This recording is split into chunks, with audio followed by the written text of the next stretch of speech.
Most people think the scariest thing about space is the emptiness. They are wrong. The emptiness is just the beginning, because the further you actually go, the more the universe reveals what it is really made of. And what it is made of is not comforting. What exactly are we expecting to find out there?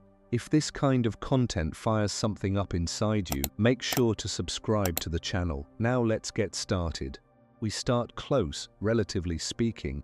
Our solar system, the Sun, the 8 planets, the dozens of moons, the asteroid belt, the comets, the Kuiper belt, and the vast shell of icy debris we call the Oort cloud is enormous by any human standard you can think of.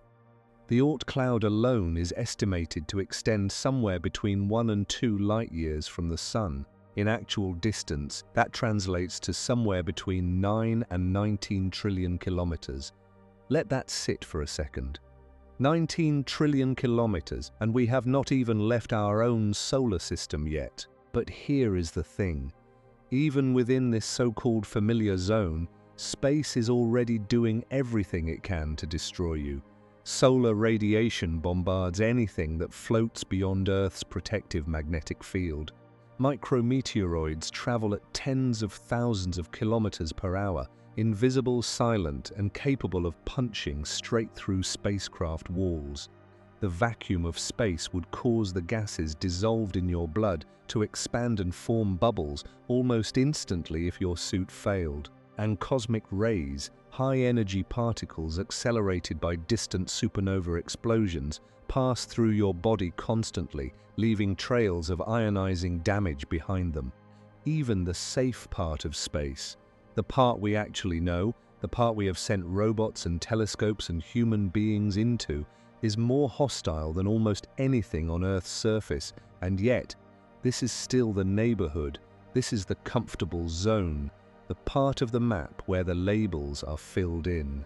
The moment you cross the heliopause, the boundary where the Sun's magnetic field and solar wind can no longer hold back the interstellar medium, everything changes.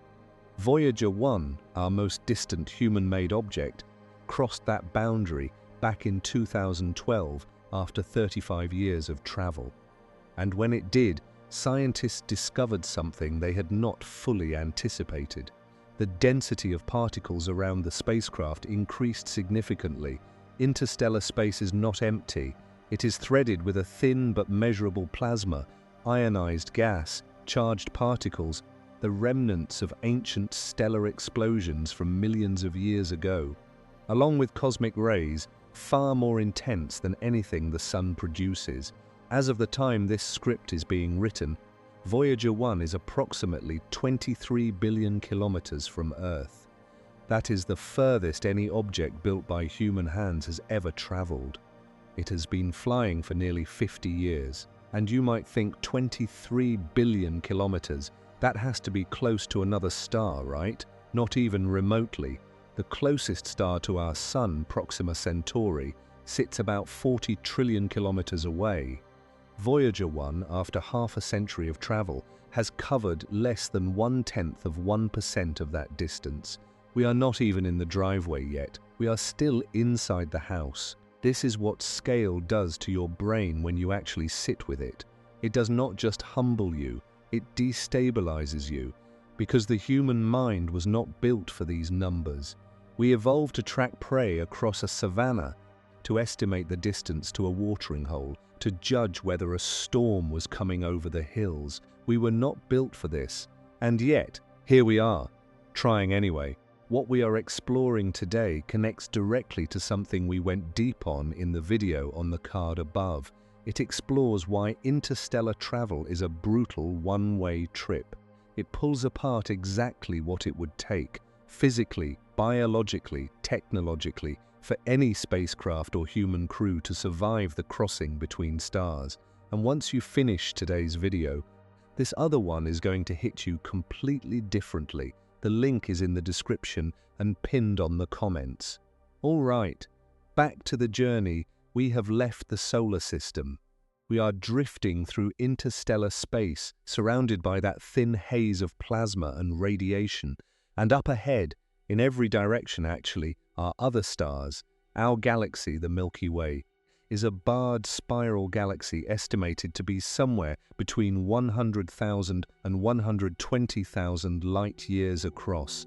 It contains somewhere between 100 billion and 400 billion stars, depending on which estimate you use and what counts as a star. And buried within all of that, roughly 26,000 light-years from the center, is us. We are not at the center. We are not even close. We live out toward the edge of one of the spiral arms, in what astronomers sometimes affectionately call the galactic suburbs. It is a relatively quiet neighborhood, which is one of the reasons life may have had a chance to develop here. The closer you get to the galactic center, the more violent things become, and the center is something else entirely. At the heart of the Milky Way sits Sagittarius A star, a supermassive black hole with a mass of approximately 4 million times that of our Sun, compressed into a region smaller than the distance between our Sun and the nearest star. We actually have an image of it now. The Event Horizon Telescope collaboration released the first direct image of Sagittarius A star in 2022, following up on their groundbreaking image of the black hole at the center of the galaxy Messier 87 in 2019. Both images, the same haunting thing, a glowing ring of superheated gas and plasma orbiting an absence, a place where light itself cannot escape, where our equations break down and physics as we know it simply stops working. And Sagittarius A star is considered quiet for a supermassive black hole. It is not actively feeding in a dramatic way right now, but there is evidence it had a much more energetic past. Massive structures called Fermi bubbles, extending roughly 25,000 light-years above and below the galactic plane, are thought to be the remnant of some enormous energy release from the galactic center millions of years ago. Some scientists think it was a period of intense star formation. Others think it was an active feeding event. We do not know for certain. That is one of those open questions that sits at the edge of current knowledge. In other galaxies, the equivalent of Sagittarius A star can be billions of times more massive and actively consuming surrounding matter. These are quasars and active galactic nuclei, and they are among the most luminous, most energetic objects in the known universe. A sufficiently bright quasar can outshine its entire host galaxy by a factor of 100 or more.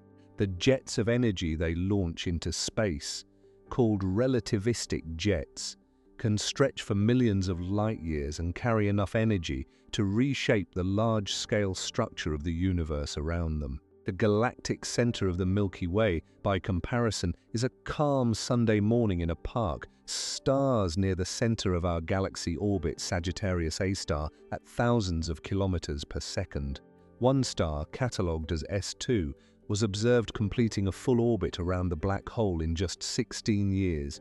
16 years, orbiting a point in space at about 7,600 kilometers per second at its closest approach. For comparison, our Sun takes somewhere around 225 million years to complete one orbit around the galactic center at our comfortable distance. We are safe out here in the suburbs. But just knowing what is in the center of the galaxy we live in, what that thing is, what it does, what it is capable of, changes how you look up at the band of light crossing the sky on a clear night. That soft, gentle glow. It is orbiting a monster, but we are not staying in the Milky Way. We are just getting started, and I want to prepare you, because the next step out, the step beyond our galaxy, is where the journey starts to genuinely shift under your feet. We are going to talk about the space between galaxies, about structures so impossibly large that our best cosmological models struggled to explain how they could exist, about a pull, a gravitational tug on our entire galaxy, and hundreds of others coming from a direction we can barely peer into, something astronomers have called the Great Attractor. You feel that pull right now, even though you have never heard its name until this moment. Our entire galaxy, everything in it, every star, every planet, Every atom of your body is being drawn toward it at hundreds of kilometers every single second. We cannot fully see it, we cannot fully explain it, and now we are going to go there. Let us talk about the Great Attractor, because this is one of those things that sounds like it was invented for a science fiction novel, but is completely 100% real. And the more you understand about it, the more unsettling it becomes. Not because it is necessarily dangerous to us directly, but because of what it represents. What it tells us about the scale and structure of the universe we live in. Here is the setup. In the 1980s, a group of astronomers was mapping the motion of galaxies in our local region of the universe. They were tracking how galaxies move, where they are heading, what gravitational forces are shaping their paths, and they found something they could not explain. Our galaxy, the Milky Way, along with dozens of other galaxies in what we call the local group, was not just drifting randomly through space. It was being pulled, actively, measurably, consistently pulled toward a particular region of the sky in the direction of the constellation Centauri. The pull was enormous. Our galaxy is moving toward this region at approximately 600 kilometers per second. 600 kilometers every single second. And it is not just us. The Andromeda galaxy, our largest galactic neighbor, is being pulled the same way. So is the Triangulum galaxy. So are the dozens of smaller galaxies in our local neighborhood. The entire local group, a collection of galaxies spread across more than 10 million light-years, is being swept in the same direction, like leaves caught in a slow but irresistible current. They called the source of this pull the Great Attractor, and here is where it gets deeply strange. When astronomers tried to look directly at it, they ran into a wall. Literally, the Great Attractor sits almost perfectly behind the zone of avoidance, a band of sky obscured by the dense gas, dust, and billions of stars packed into the plane of our own Milky Way. Optical telescopes cannot see through it. It is like trying to read a sign through a thick fog while someone shines a flashlight in your eyes. For years, we could measure the gravitational effects of the Great Attractor, but could not directly observe it. Modern radio and X-ray telescopes have helped us peer through that obscuring dust and get a better look. What we found was the Norma cluster, a massive concentration of galaxies around 320 million light-years away, along with other galaxy clusters in that region. But here is the thing, even the combined mass of everything we can see there does not fully account for the gravitational pull we are measuring. There may be even more mass hidden behind the obstruction that we simply cannot quantify yet. And then, because the universe apparently decided that was not enough, astronomers discovered that the Great Attractor itself might not even be the final destination.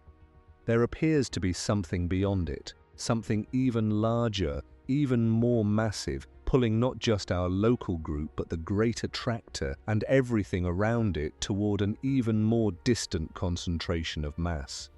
This structure was dubbed the Shapley supercluster, a gravitational titan sitting roughly 650 million light-years away, one of the largest known concentrations of galaxies in the observable universe. So we are caught in a gravitational hierarchy.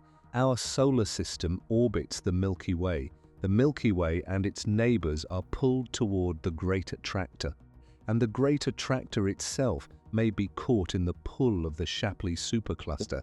It is like standing in a river and realizing the river itself is draining into something vast and deep that you cannot quite see. Does any of this directly threaten us? On human timescales, no. These are movements measured over billions of years. But what it reveals, what it forces us to confront, is that the universe has a structure, a web-like architecture of filaments, walls, clusters, and voids, within which galaxies are not scattered randomly, but arranged along invisible threads of dark matter like dewdrops on a spider's web. And within that structure, everything is moving, nothing is still. Nothing is truly isolated. That web has a name. Cosmologists call it the cosmic web, and it is arguably the largest coherent structure we have ever mapped. The cosmic web was predicted theoretically before it was observed. In the 1980s, computer simulations of how the early universe would evolve under gravity, simulations that started with the tiny quantum fluctuations imprinted on the universe moments after the Big Bang, consistently produced the same result. Matter would not distribute itself evenly, it would clump, it would string along filaments, forming walls and sheets of galaxies, with vast empty regions in between, cosmic voids where almost nothing exists. And then we looked, and there it was, projects like the Sloan Digital Sky Survey, which mapped the positions of hundreds of millions of galaxies across a huge portion of the observable universe, revealed this filamentary structure with breathtaking clarity. Galaxies and galaxy clusters are strung along these cosmic filaments like beads on strings, separated by enormous voids, regions of space tens of millions to hundreds of millions of light-years across where galaxy density drops to nearly zero. One of these structures, the Hercules Corona Borealis Great Wall, sometimes called the Her-Karbi Great Wall, is the largest known structure in the observable universe. Discovered in 2013 using the distribution of gamma-ray bursts, it spans approximately 10 billion light-years from end to end. That is a structure so enormous that light, traveling at 300,000 kilometers per second, would need 10 billion years just to cross it. 10 billion years, and the universe itself is only about 13.8 billion years old. How does something that large even form in a universe that is only 13.8 billion years old? That is a genuinely open question. Some cosmologists argue that structures that large should not exist according to standard cosmological models, that they challenge our current understanding of how the universe evolved. Others offer arguments for how it might be consistent with our models given certain conditions. The debate is ongoing, the data is real, the explanation is still being worked out. That is science. That is what it actually looks like. Not a clean textbook with all the answers filled in, but brilliant people arguing respectfully over extraordinary data, nudging our understanding forward one peer-reviewed paper at a time. Now let us talk about the voids. Because if the filaments are one kind of extreme, the voids are another, and in some ways they are even more philosophically disturbing. The largest known cosmic void is called the Bootes void. Discovered in 1981, it sits roughly 700 million light-years away from us and spans approximately 330 million light-years across. Inside it, inside this vast, roughly spherical region of space, there are almost no galaxies. A small number have been found clustered in tiny groups, but compared to what you would expect, given the surrounding density of the universe, the Bootes void is essentially empty. If our Milky Way happened to be located inside the Bootes void, astronomers here would not have discovered other galaxies until very late in the history of science. They would have looked out and seen almost nothing, just an ocean of darkness in every direction, with the faint smudges of far-distant galaxy clusters barely visible at the very edges of their instruments. The entire concept of a universe full of other galaxies might have taken much longer to emerge. We would have felt profoundly, cosmically alone. The fact that we are surrounded by a relatively rich galactic neighborhood, that we can look out and see thousands of galaxies with a decent amateur telescope, is not something we should take for granted. It is a positional lottery we happen to win. But here is the philosophical gut punch that voids like Bootes deliver.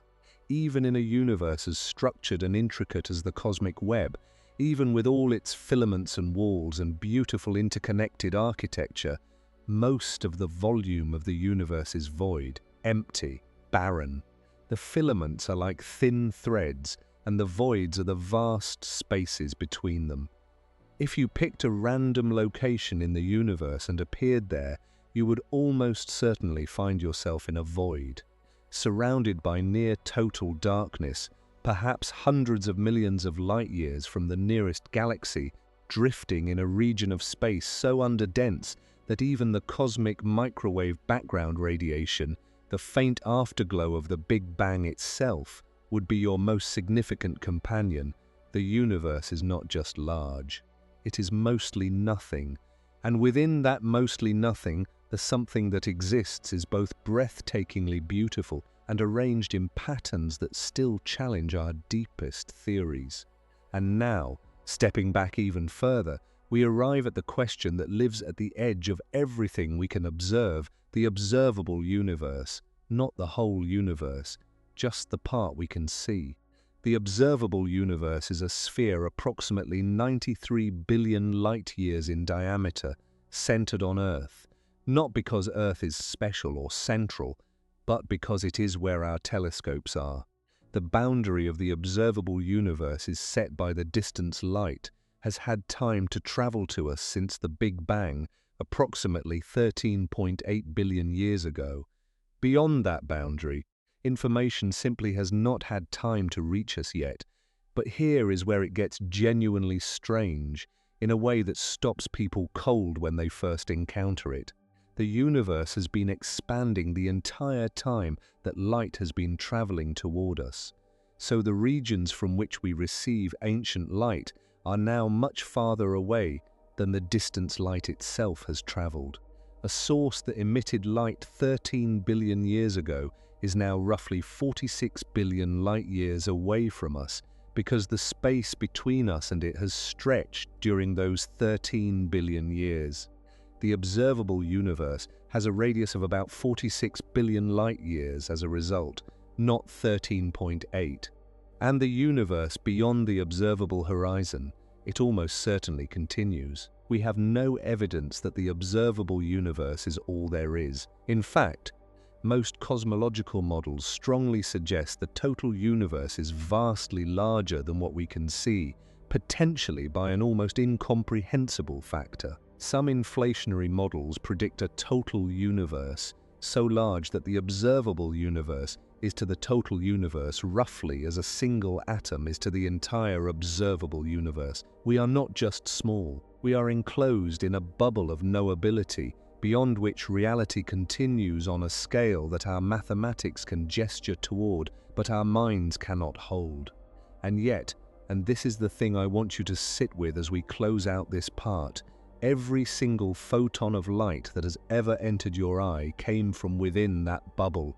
Every star you have ever seen, every galaxy photograph that has ever made your jaw drop, every piece of data ever collected by every telescope ever built, all of it from within a region that may represent an almost infinitesimally tiny fraction of what actually exists. We are reading the universe by candlelight in a room that extends beyond all horizons. And let's push into the darkest corner of that room, because we are going to talk about what the universe is actually made of. And the answer to that question is perhaps the most humbling discovery in the entire history of science. Because it turns out everything we have ever seen, measured, touched, or detected, every atom, every photon, every galaxy in the cosmic web accounts for less than 5% of what the universe contains. Less than 5%. Let that land for a moment.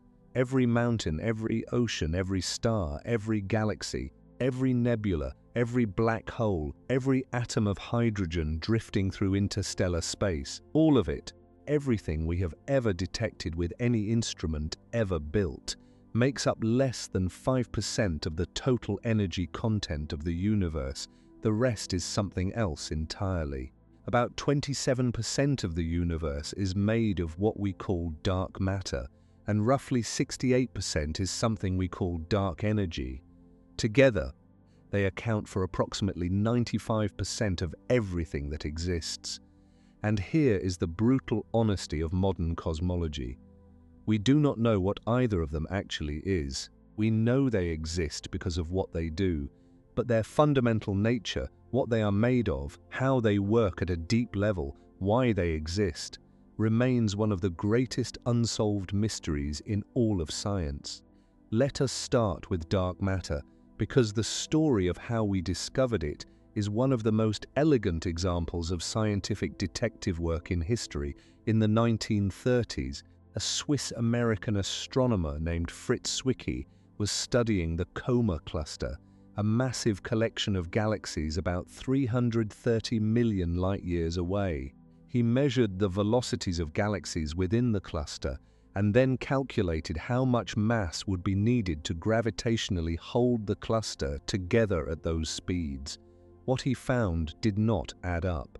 The galaxies were moving far too fast, based purely on the visible matter, the stars, the gas, everything he could observe. The cluster should have been flying apart. There was simply not enough gravitational pull from visible matter to keep it bound. He proposed that there must be additional, invisible mass holding the cluster together. He called it dunkle materiae, dark matter. And for decades the idea was largely ignored or treated with skepticism. Then, in the 1960s and 70s, an astronomer named Vera Rubin changed everything. Rubin was studying the rotation curves of spiral galaxies, specifically how fast stars at different distances from the galactic center were orbiting. Based on standard physics and the observed distribution of visible matter, you would expect stars further from the center to orbit more slowly, just as the outer planets of our solar system orbit the sun more slowly than the inner ones. It is straightforward Newtonian gravity. The further from the mass concentration, the weaker the pull, the slower the orbit, but that is not what Rubin found. Stars at the outer edges of galaxies were orbiting just as fast, sometimes faster, than stars much closer to the center. The rotation curves were flat when they should have been declining, and the only explanation that held up mathematically was that galaxies were embedded in vast, invisible halos of mass, halos extending far beyond the visible disk of stars, providing the additional gravitational pull needed to explain the observed rotation speeds. The scientific community, which had largely dismissed Zwicky's idea decades earlier, could no longer look away. Rubin's data was meticulous, reproducible, and consistent across dozens of galaxies. Dark matter was real. Since then, the evidence has only accumulated. Gravitational lensing, the way massive objects bend light passing near them, predicted by Einstein's general theory of relativity, consistently shows more gravitational bending than visible matter can account for.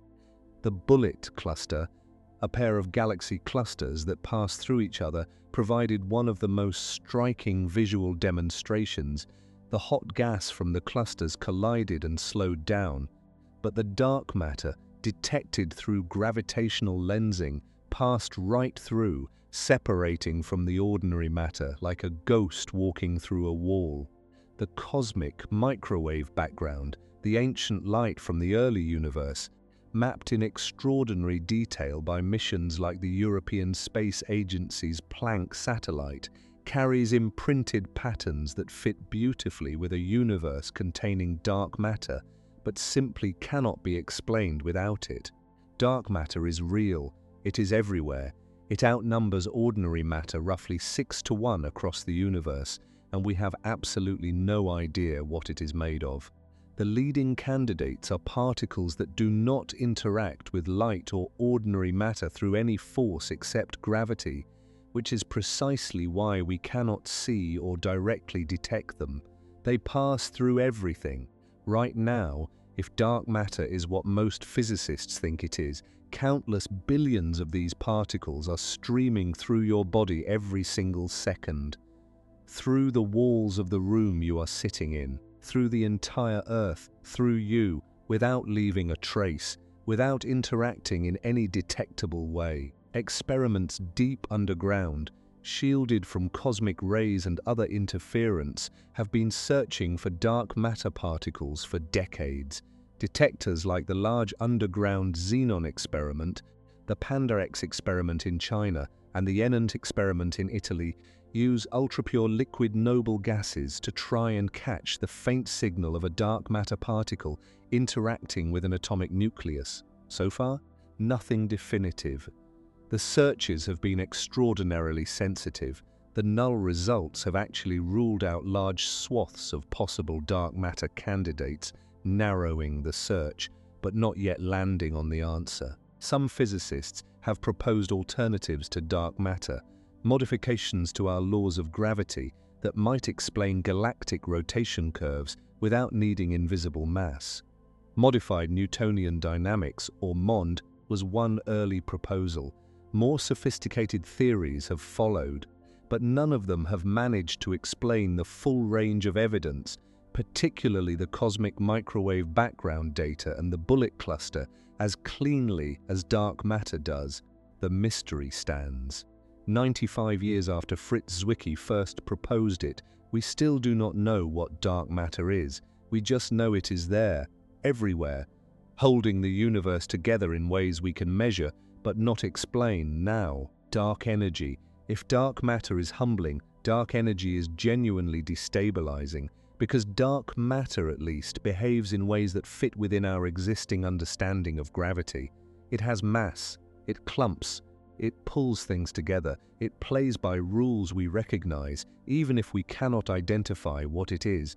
Dark energy does not play by those rules. The story begins in 1998, and it begins with a discovery that shocked the entire scientific community, including the scientists who made it.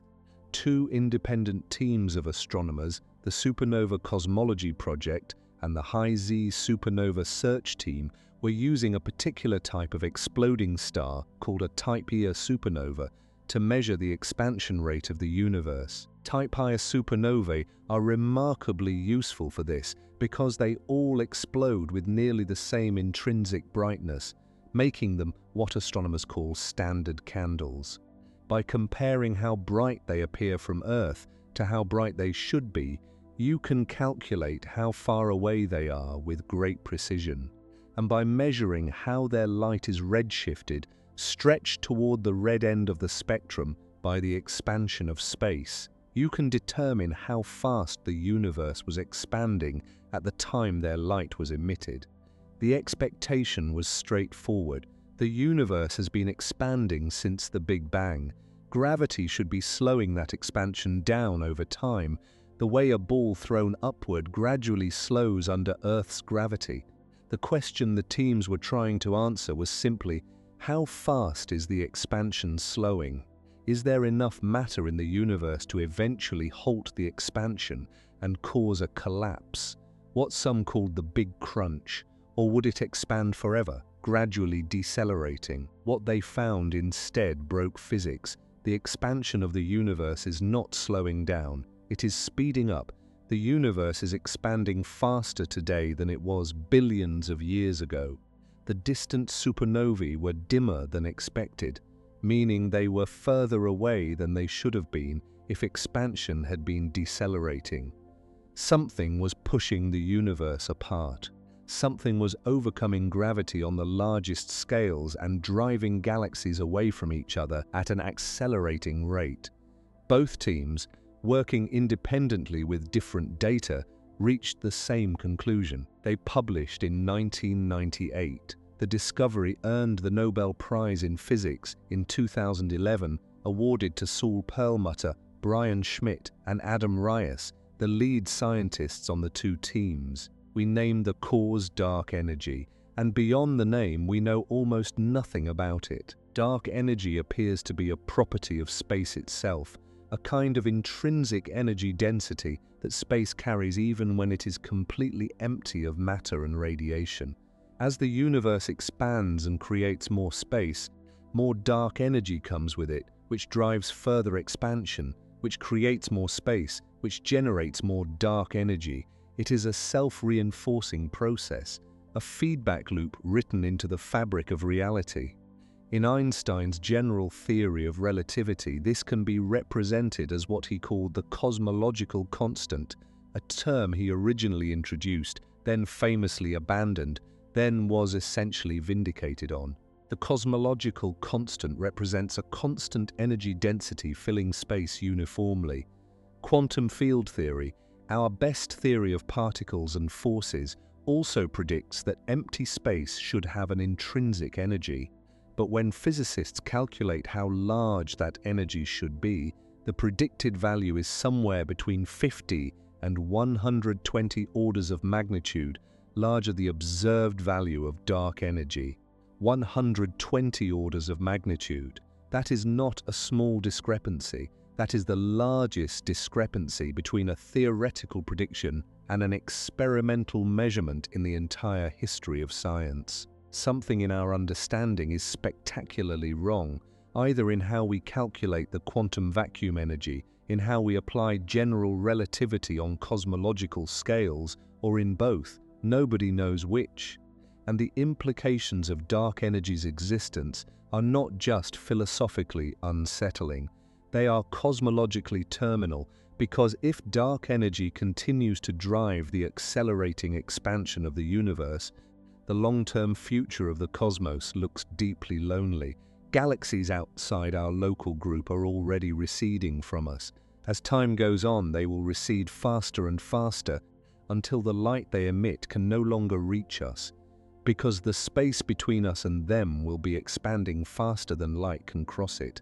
One by one, they will vanish beyond our cosmic horizon.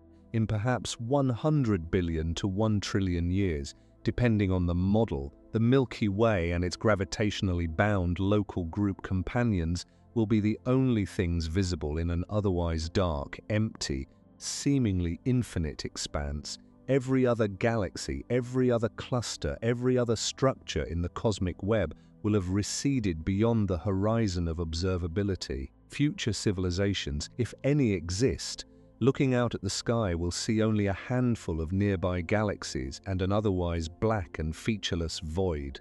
They will have no way of knowing that the universe once contained hundreds of billions of other galaxies. The evidence will simply be gone. The universe, on its longest timescales, is erasing itself. And this is the part that I find most staggering when I sit with it quietly. Not the violence of supernovae or the gravitational fury of black holes.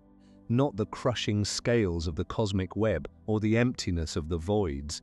It is this: the universe is structured in such a way that the longer you wait, the less you can know about it. The window of knowability, the era in which the evidence of cosmological history is still visible, in which the light from ancient structures still reaches us, is not permanent.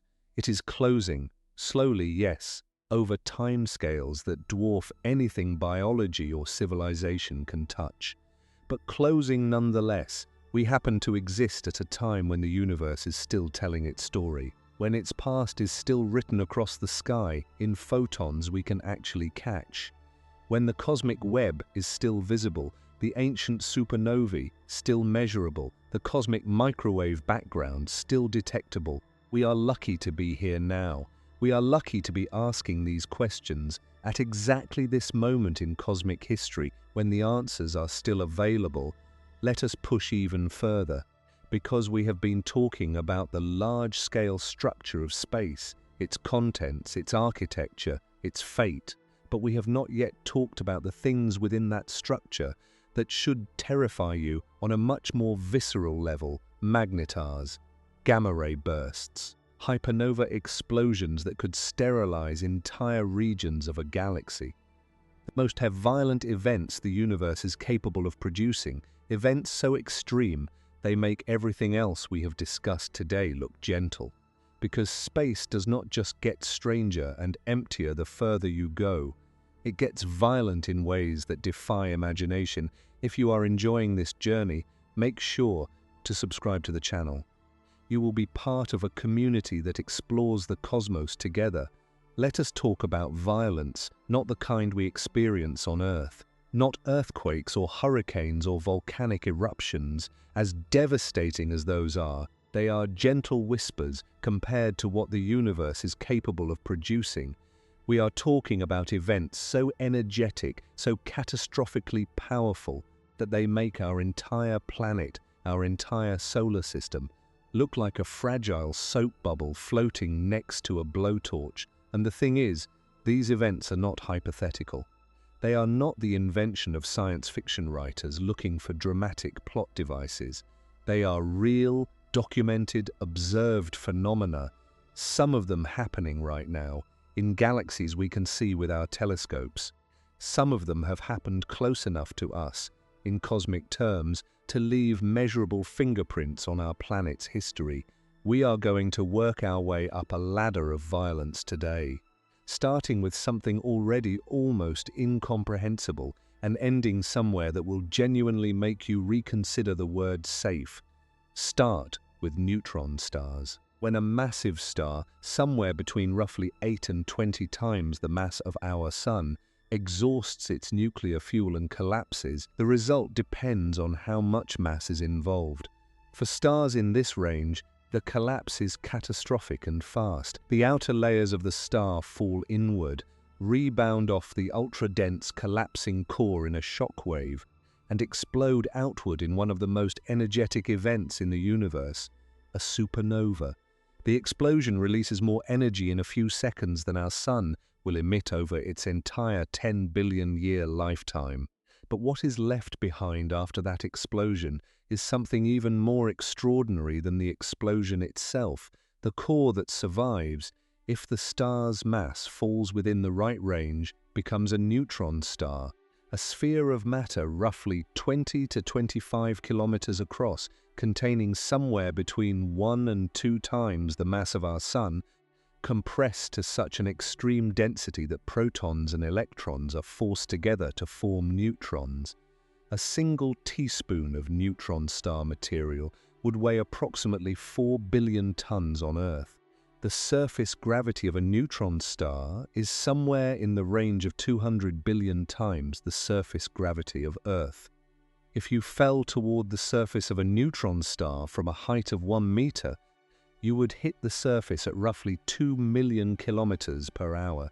These are not hypothetical objects. We have observed thousands of them. Many of them are pulsars, neutron stars, that rotate at extraordinary speeds and emit beams of electromagnetic radiation from their magnetic poles. As the star rotates, these beams sweep across the sky like a cosmic lighthouse. The first pulsar was discovered in 1967 by Jocelyn Bell Burnell, then a graduate student at Cambridge. The signal was so regular, so precise, that she and her supervisor initially nicknamed it LGM-1, Little Green Men, because the idea that a natural object could pulse with such clockwork regularity seemed almost impossible. Some pulsars rotate hundreds of times per second. The current record holder pulses at 716 times per second, a neutron star spinning so fast that its equator is moving at roughly 1/4 the speed of light. If you stood on the equator of this object, which you absolutely could not, for many reasons, you would complete a full rotation in approximately 1/400th of a second.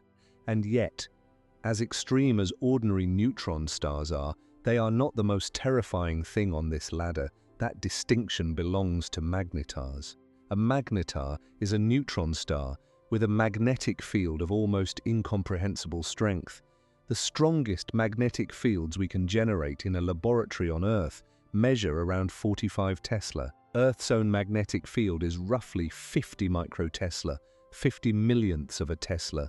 A magnetar's magnetic field is approximately 100 billion Tesla. That is roughly 2 quadrillion times stronger than Earth's magnetic field. What does that actually mean in physical terms? At a distance of roughly 1,000 kilometers from a magnetar, its magnetic field would be strong enough to destroy the electron orbitals of your atoms, meaning it would pull the electrons out of their configurations around atomic nuclei and reorient them along magnetic field lines. Your body, your cells, your DNA, every molecule in your physical existence would be torn apart at the atomic level before you ever got close enough to be affected by heat, radiation, or gravity. You would not burn. You would not be crushed. you would simply cease to be chemically coherent. The closest known magnetar to Earth is called SGR 1806-20, sitting approximately 50,000 light-years away. In December of 2004, this magnetar experienced what is called a giant flare, a sudden, massive release of energy caused by a starquake, a cracking and shifting of the neutron star's rigid crust.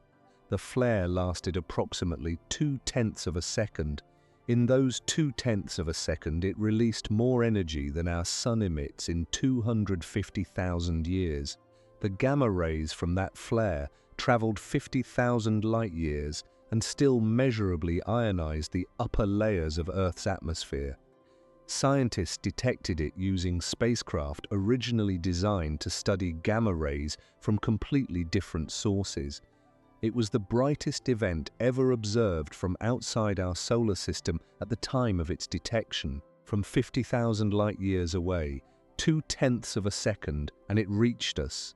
If that magnetar had been located 10 light-years from Earth instead of 50,000, roughly the distance to some of our nearby stellar neighbors, the flare would have been catastrophic.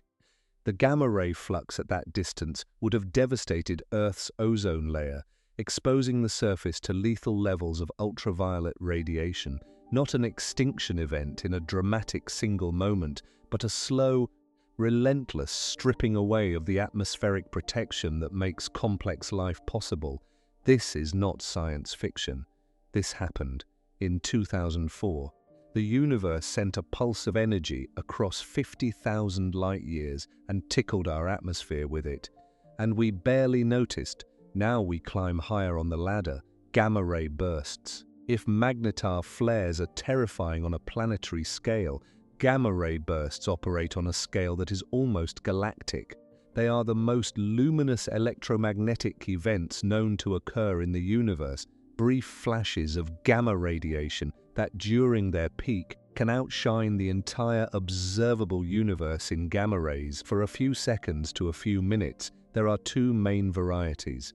Short gamma-ray bursts last less than 2 seconds and are thought to be produced by the merger of two neutron stars or a neutron star and a black hole. Long gamma-ray bursts last more than 2 seconds, sometimes up to several minutes, and are associated with the collapse and explosion of extremely massive, rapidly rotating stars, events sometimes called hypernovae or collapsars.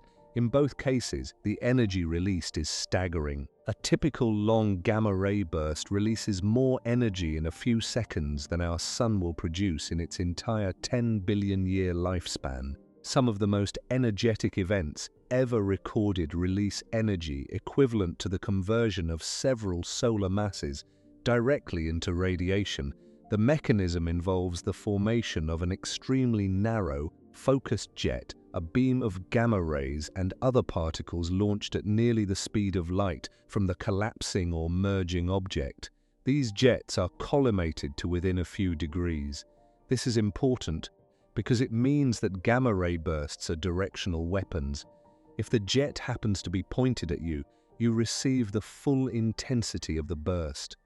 If it is pointed away from you, you might not even know it happened. The Earth, statistically, is not currently in the crosshairs of any known candidate, but we have almost certainly been hit before. There is a hypothesis, not definitively proven, but supported by a meaningful body of circumstantial evidence, that a gamma-ray burst may have contributed to the Ordovician-Silurian mass extinction approximately 445 million years ago. This extinction event eliminated roughly 85% of marine species. The pattern of extinctions, particularly the disproportionate loss of shallow water, low-latitude species exposed to elevated ultraviolet radiation, is consistent with a significant ozone depletion event. A gamma-ray burst within a few thousand light-years, pointed in our direction, could have produced exactly that effect. We cannot prove it, but we cannot rule it out either. The universe may have already pulled this trigger at us once. Possibly more than once. In 2008, NASA's Fermi Gamma Ray Space Telescope detected a burst designated GRB 080319b, also nicknamed the Naked Eye Burst. It occurred approximately 7.5 billion light-years away. 7.5 billion light-years. From halfway across the observable universe, this burst was briefly bright enough to be seen with the unaided human eye had anyone been looking at exactly the right spot in the sky at exactly the right moment. Its peak luminosity was roughly 2.5 million times brighter than the most luminous known quasar halfway across the observable universe, visible to the naked eye. Let that recalibrate something in your sense of scale. And then there are hypernovae, sometimes called collapsars. These are the extreme end of stellar death, the collapse of stars perhaps 50 times the mass of our Sun or more, where the core does not just form a neutron star but collapses directly or almost directly into a black hole, generating a gamma ray burst in the process.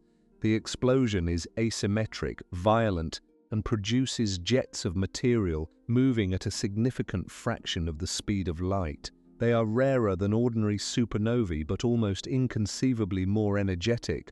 The Wolf-Rayet stars, massive, hot, rapidly evolving stars that shed their outer layers in intense stellar winds, are among the candidates for future hypernova events in our galactic neighborhood. WR104, a Wolf-Rayet binary system roughly 8,000 light-years away, was at one point considered a candidate of mild concern.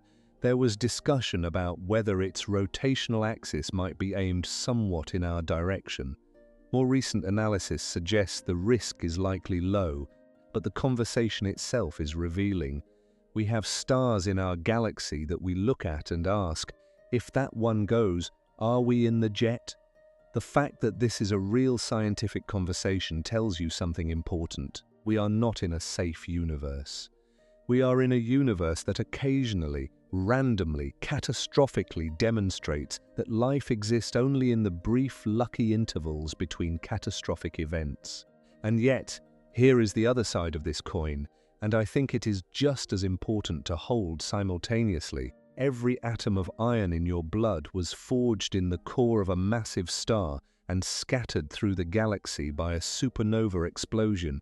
The calcium in your bones, the oxygen in your lungs, the carbon in every cell of your body, all of it was cooked in stellar interiors and distributed through space by the very violence we are discussing. The shock waves of ancient supernova explosions may have contributed to the collapse of the gas cloud that eventually became our solar system. Without stellar violence, there is no chemistry. Without chemistry, there is no life. The universe that occasionally tries to kill us is also the universe that built us. The same processes, the same physics, the same magnificent, indifferent machinery of stars exploding and dying and scattering their contents across light-years of space. That is the mechanism by which complexity arises from simplicity, by which hydrogen and helium, the two elements that emerged from the Big Bang, eventually become neurons capable of contemplating their own existence. Carl Sagan said it memorably, "We are made of star stuff," but it is worth understanding just how violent that manufacturing process actually is. We are not just made of star stuff, we are made of the wreckage of catastrophic stellar deaths, assembled by gravity over billions of years into something that can look back at those explosions and understand them. That is not just poetic, that is literally, physically true. But we have not yet reached the most extreme objects the universe contains. We have been dancing around them, mentioning them in passing, acknowledging their existence. But we have not gone there yet. We are going deeper, and it is going to get stranger. There is a boundary in space beyond which nothing, not matter, not light, not information of any kind, can ever return. It is not a physical surface. You cannot touch it. You cannot see it directly. It has no wall, no membrane, no visible marker. If you crossed it, you might not even notice the moment it happened. And yet, the instant you did, your fate would be sealed in the most absolute sense that physics can express. Not probably sealed, not likely sealed, mathematically, irrevocably, with zero exceptions sealed. This boundary is called the event horizon, and everything inside it is a black hole.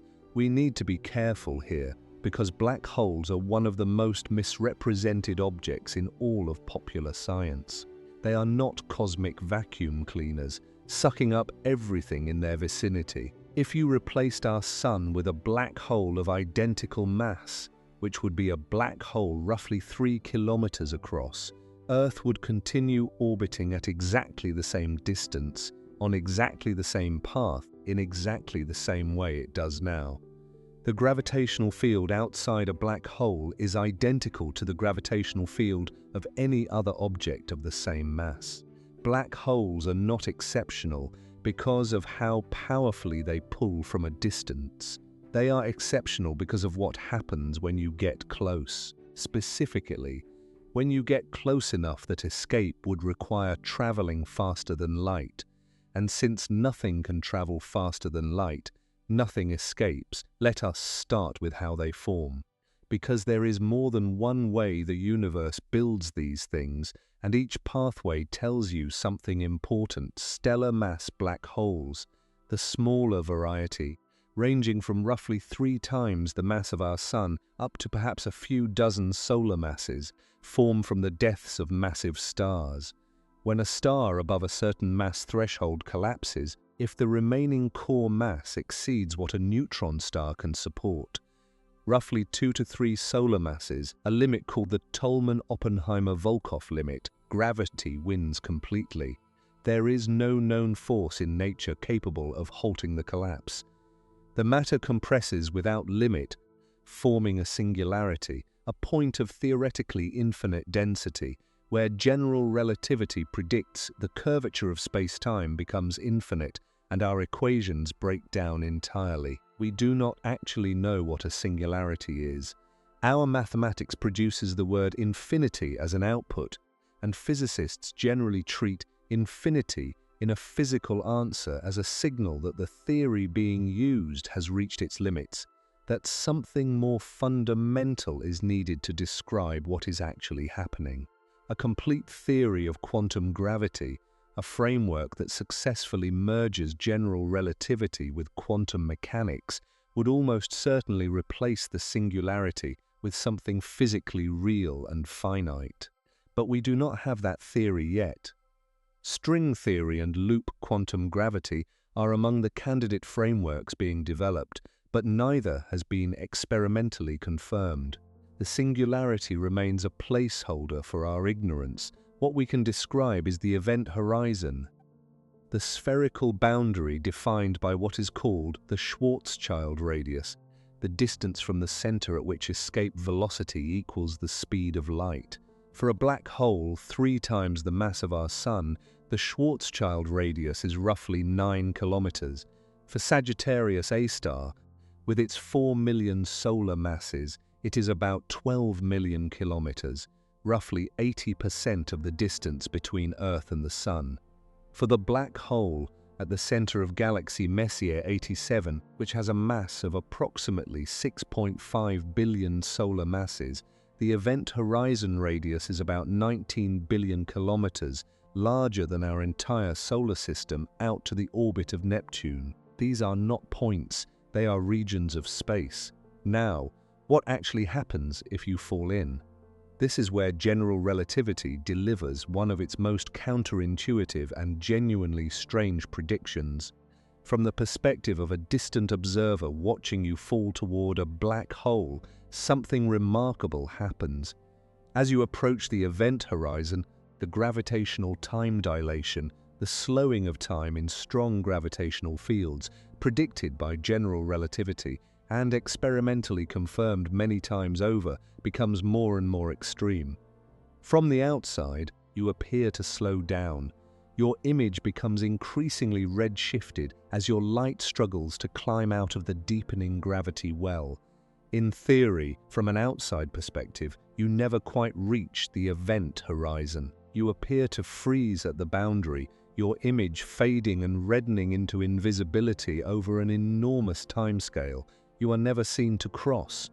But from your own perspective, from the reference frame of the person actually falling, no such freezing occurs.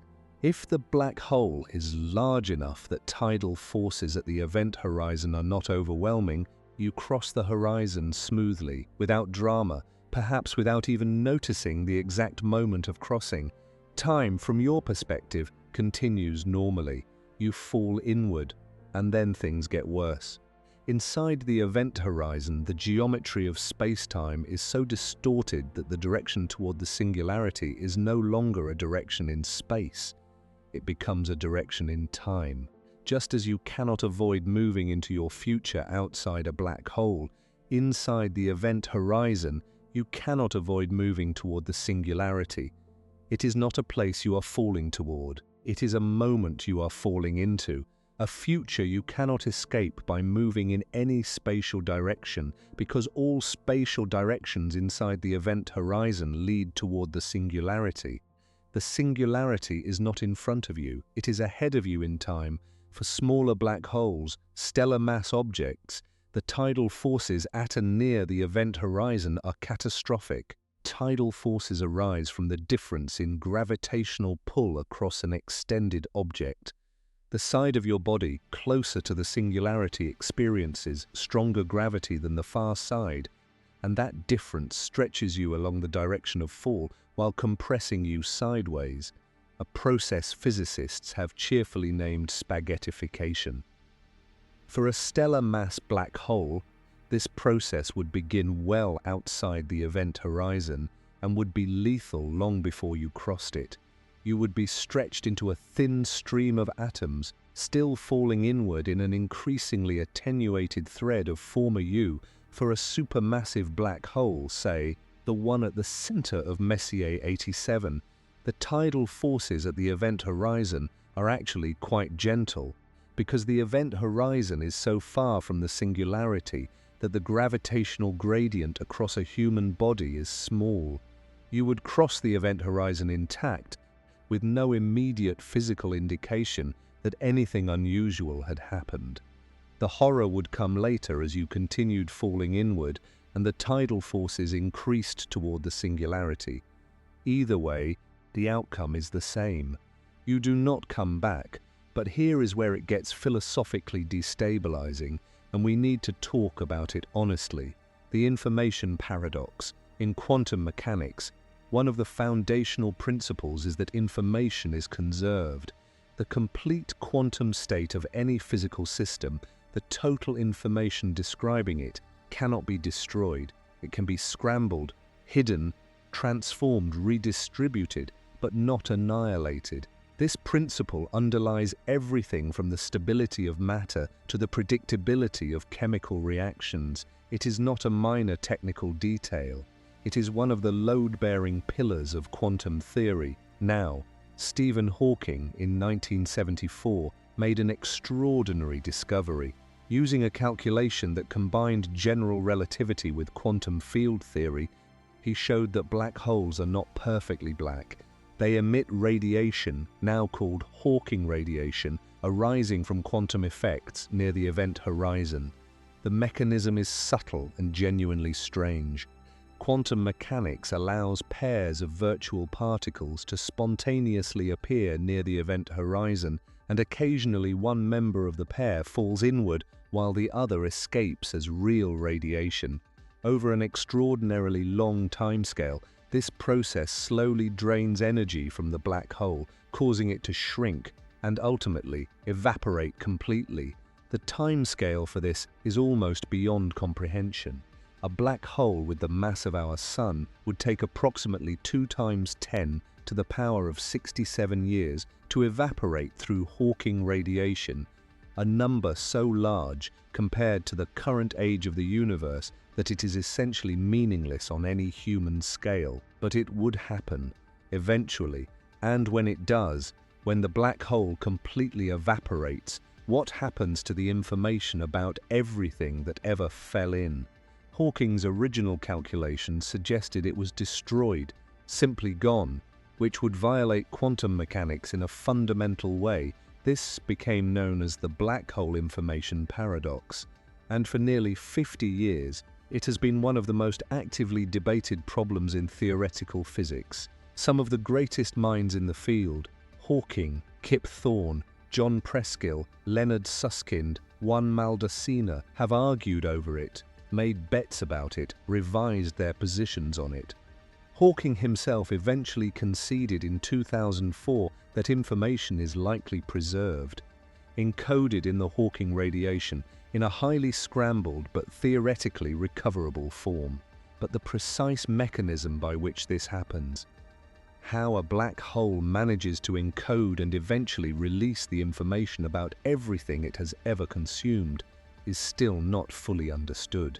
The most promising recent framework involves something called the Page curve, and recent calculations using techniques from string theory and quantum gravity, particularly work involving what are called islands in the black hole interior, have provided new ways of thinking about the problem that suggest information is indeed preserved. But the full picture is not yet clear.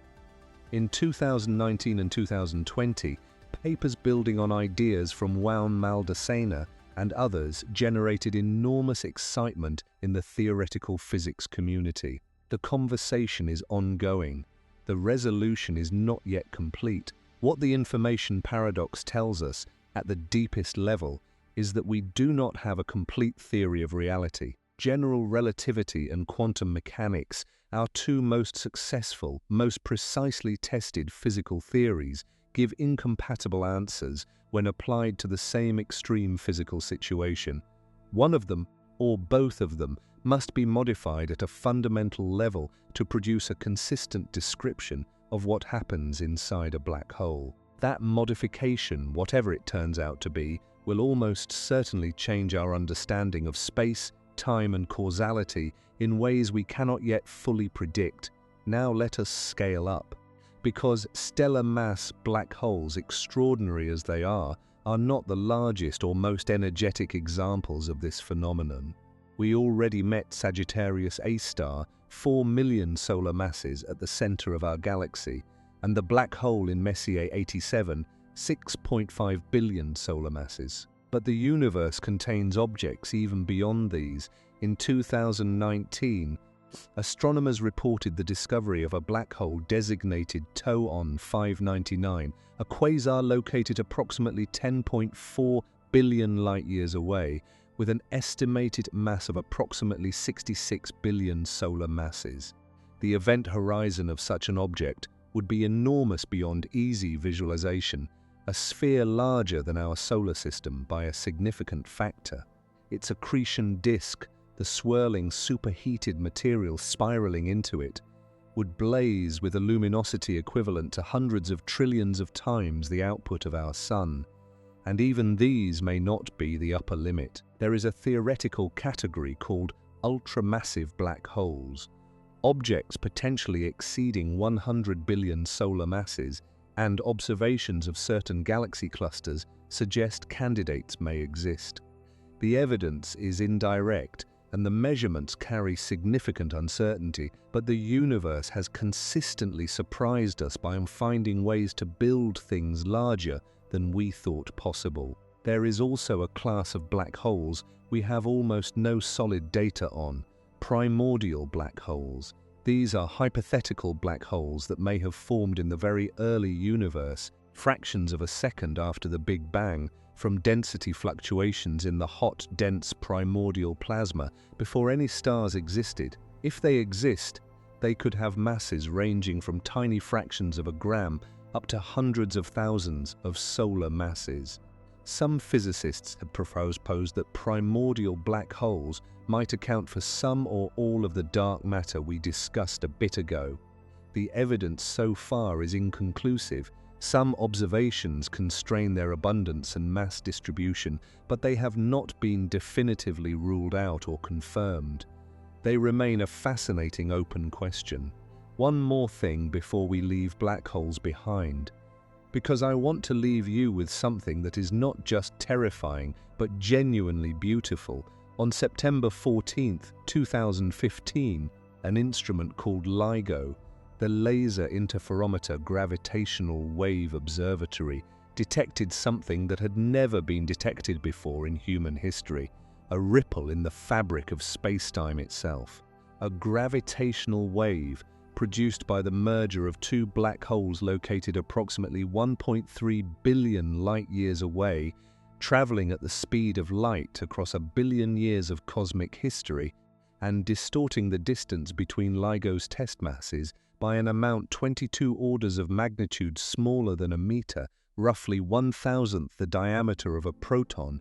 We detected it with mirrors, lasers, and math. The signal lasted a fraction of a second. In that fraction of a second, the two merging black holes briefly radiated more power than all the stars in the observable universe combined. And the ripple that reached us, after 1.3 billion years of travel, attenuated to almost nothing, moved the mirrors of a 4-kilometer-long instrument by a distance smaller than any human technology had ever before been capable of measuring. It was later named GW150914, and it opened an entirely new branch of astronomy, gravitational wave astronomy, allowing us to observe the universe in a completely new way, through a messenger that no black hole, no amount of dust, no cosmic obstacle can block. We built senses we were not born with. We extended our perception across a billion light years, and we felt the universe shiver. Let us go back, all the way back, not to the beginning of human history, not to the formation of Earth, not even to the birth of our sun. We are going back further than any of that. Further than any star, any galaxy, any atom of matter as we know it. We are going back to the first moments of the universe itself, to a time so early, so extreme, so alien to anything in our current experience, that the very concepts of space and time as we understand them may not yet have fully existed. And the remarkable thing, the thing that still stops me when I think about it, is that we can actually see some of this, not with ordinary light, not with radio waves or X-rays or any of the usual tools of astronomy, but with something even more ancient, a faint, cold, almost imperceptibly subtle glow that permeates every direction of the sky equally, a whisper left over from an era when the universe was a fundamentally different kind of place. We call it the cosmic microwave background, and it is the oldest light in the universe. Here is the setup.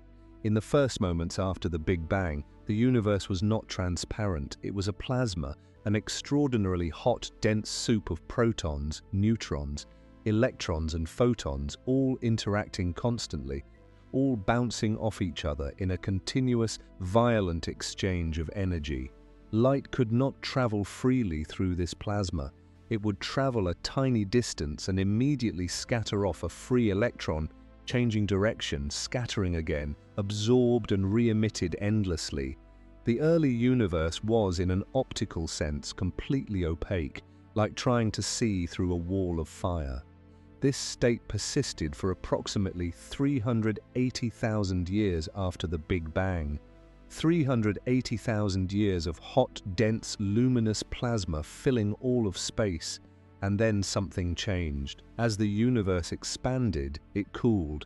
And when the temperature dropped to roughly 3,000 degrees Kelvin, about as hot as the surface of a cool red dwarf star, something called recombination occurred. Electrons, which had been zooming freely through the plasma, slowed enough to be captured by protons, forming the first neutral hydrogen atoms. And the moment this happened, the universe became transparent almost overnight in cosmic terms. Photons that had been trapped in that opaque plasma for 380,000 years were suddenly free to travel unimpeded in straight lines through space. Those photons have been traveling ever since. They are still traveling now, in every direction. They fill the universe uniformly, a remnant glow from that moment of release, a cosmic fossil, perfectly preserved across 13.8 billion years of cosmic history. By the time they reach us today, the expansion of the universe has stretched their wavelengths enormously. What began as infrared light has been redshifted all the way into the microwave portion of the electromagnetic spectrum. The universe has a temperature today measured by this glow of approximately 2.725 degrees Kelvin, just barely above absolute zero. The faint warmth of a universe that was once a fireball, remembered across billions of years. This radiation was first accidentally detected in 1964 by Arno Penzias and Robert Wilson, two radio astronomers at Bell Labs who kept noticing an annoying, persistent noise in their radio antenna that they could not get rid of. They tried everything, cleaned the antenna, removed a pair of pigeons that had nested in it, scraped off what they diplomatically called white dielectric material left by the pigeons. The noise persisted. It came from every direction equally, at every time of day, in every season. It was not from Earth. It was not from the sun. It was not from the galaxy. It was everywhere. They had discovered the cosmic microwave background. They were awarded the Nobel Prize in Physics in 1978. But the CMB, as it is often abbreviated, is not just a confirmation that the Big Bang happened. It is a detailed map of the universe as it was 380,000 years after the beginning. And within that map, encoded in the tiny temperature fluctuations, variations of roughly 1 part in 100,000 from the average, is the blueprint for everything that came after. Those tiny fluctuations, slightly warmer here, slightly cooler there, by an almost imperceptible amount, represent regions of slightly higher and slightly lower density in the early universe. The denser regions had slightly stronger gravity. Over hundreds of millions of years, they attracted more matter, grew denser still, eventually collapsing into the first stars and galaxies. The less dense regions expanded into the voids we discussed before. Every galaxy, every cluster, every filament of the cosmic web, every structure in the entire observable universe grew from seeds that are visible in the map of the cosmic microwave background. And where did those seeds come from? Here is where things get genuinely strange. The leading explanation, supported by an impressive body of evidence, is that those tiny fluctuations in the early universe were originally quantum fluctuations, random, probabilistic variations at the subatomic scale inherent to the nature of quantum mechanics that were stretched to cosmological sizes by an extraordinarily rapid expansion of the universe in its very first moments. This process is called inflation. Cosmic inflation is one of the most powerful and most contested ideas in modern cosmology. It was first proposed in 1980 by physicist Alan Guth and developed further by André Linde, Paul Steinhardt, and others. The basic idea is this: in the first tiny fraction of a second after the Big Bang, somewhere around 10 to the power of negative 36 seconds, possibly earlier, the universe underwent a period of exponential expansion, inflating by a factor of at least 10 to the power of 26, and possibly vastly more, in an almost incomprehensibly brief interval. To put that in some kind of perspective, if a single proton inflated by the same factor, it would end up larger than the currently observable universe. This inflation was driven by a hypothetical energy field called the inflaton field, which temporarily dominated the energy content of the universe and drove space itself to expand faster than light. Note that this does not violate relativity. Relativity constrains the movement of matter and energy through space, but places no speed limit on the expansion of space itself. The galaxies receding beyond our observable horizon today are also receding faster than light. For the same reason, inflation solves several deep puzzles that the standard Big Bang model alone cannot explain. It explains why the cosmic microwave background looks almost identical in every direction. Regions of the sky that are too far apart to have ever been in causal contact in a standard Big Bang universe look the same because they were in causal contact before inflation stretched them apart. It explains why the universe appears geometrically flat on large scales rather than curved. And it explains the origin of the density fluctuations in the CMB. They are quantum fluctuations that inflation stretched to macroscopic scales and imprinted permanently on the universe. The predictions of inflationary models match the observed properties of the CMB with extraordinary precision. Missions like NASA's WMAP satellite and the European Space Agency's Planck mission have mapped the CMB in exquisite detail, and the results are beautifully consistent with inflationary predictions. And yet, inflation also leads somewhere deeply unsettling. Most versions of inflationary theory do not produce a single finite universe. They produce what is called eternal inflation. Here is why. The inflattened field does not decay uniformly everywhere at the same moment. Quantum fluctuations cause it to decay in some regions before others. In the regions where it decays, inflation ends and a normal universe forms, a hot dense plasma that eventually cools into stars and galaxies like ours. But in the regions where the field has not yet decayed, inflation continues. And because inflation is exponential, because space expands faster than the uninflating regions can catch up, the inflating regions always dominate. For every bubble of normal space that forms, far more inflating space is created around it. The result is a universe that, on the largest scales, is an eternally inflating sea of space, peppered with bubble universes, finite regions where inflation has ended, and local physical constants, local laws of nature, have taken on specific values. Each bubble is a universe in itself. The bubbles can collide, though they cannot communicate via light or any ordinary channel. Their contents are causally isolated from each other. This is the multiverse, not in the science fiction sense of parallel dimensions or alternate timelines, but in the sense of a vast, possibly infinite ensemble of separate bubble universes, each a distinct space-time region, each potentially governed by a different set of physical laws with different fundamental constants, different particle masses, different forces. In some of these bubbles, the laws of physics might not allow atoms to form. In others, the forces might be balanced differently, preventing stars from igniting. In others, protons might decay too quickly for chemistry to emerge. In others, the cosmological constant might be so large that the universe tears itself apart before any structure can form. And in this one, this particular bubble, the constants happen to be tuned in a way that permits atoms, stars, planets, chemistry, biology, and minds capable of asking what the universe is made of. Is that a coincidence? A selection effect? The inevitable result of the fact that only universes capable of producing observers will ever be observed? Or is it evidence of something deeper, some principle, some theory, some as yet undiscovered reason why the constants of nature take the values they do? We do not know.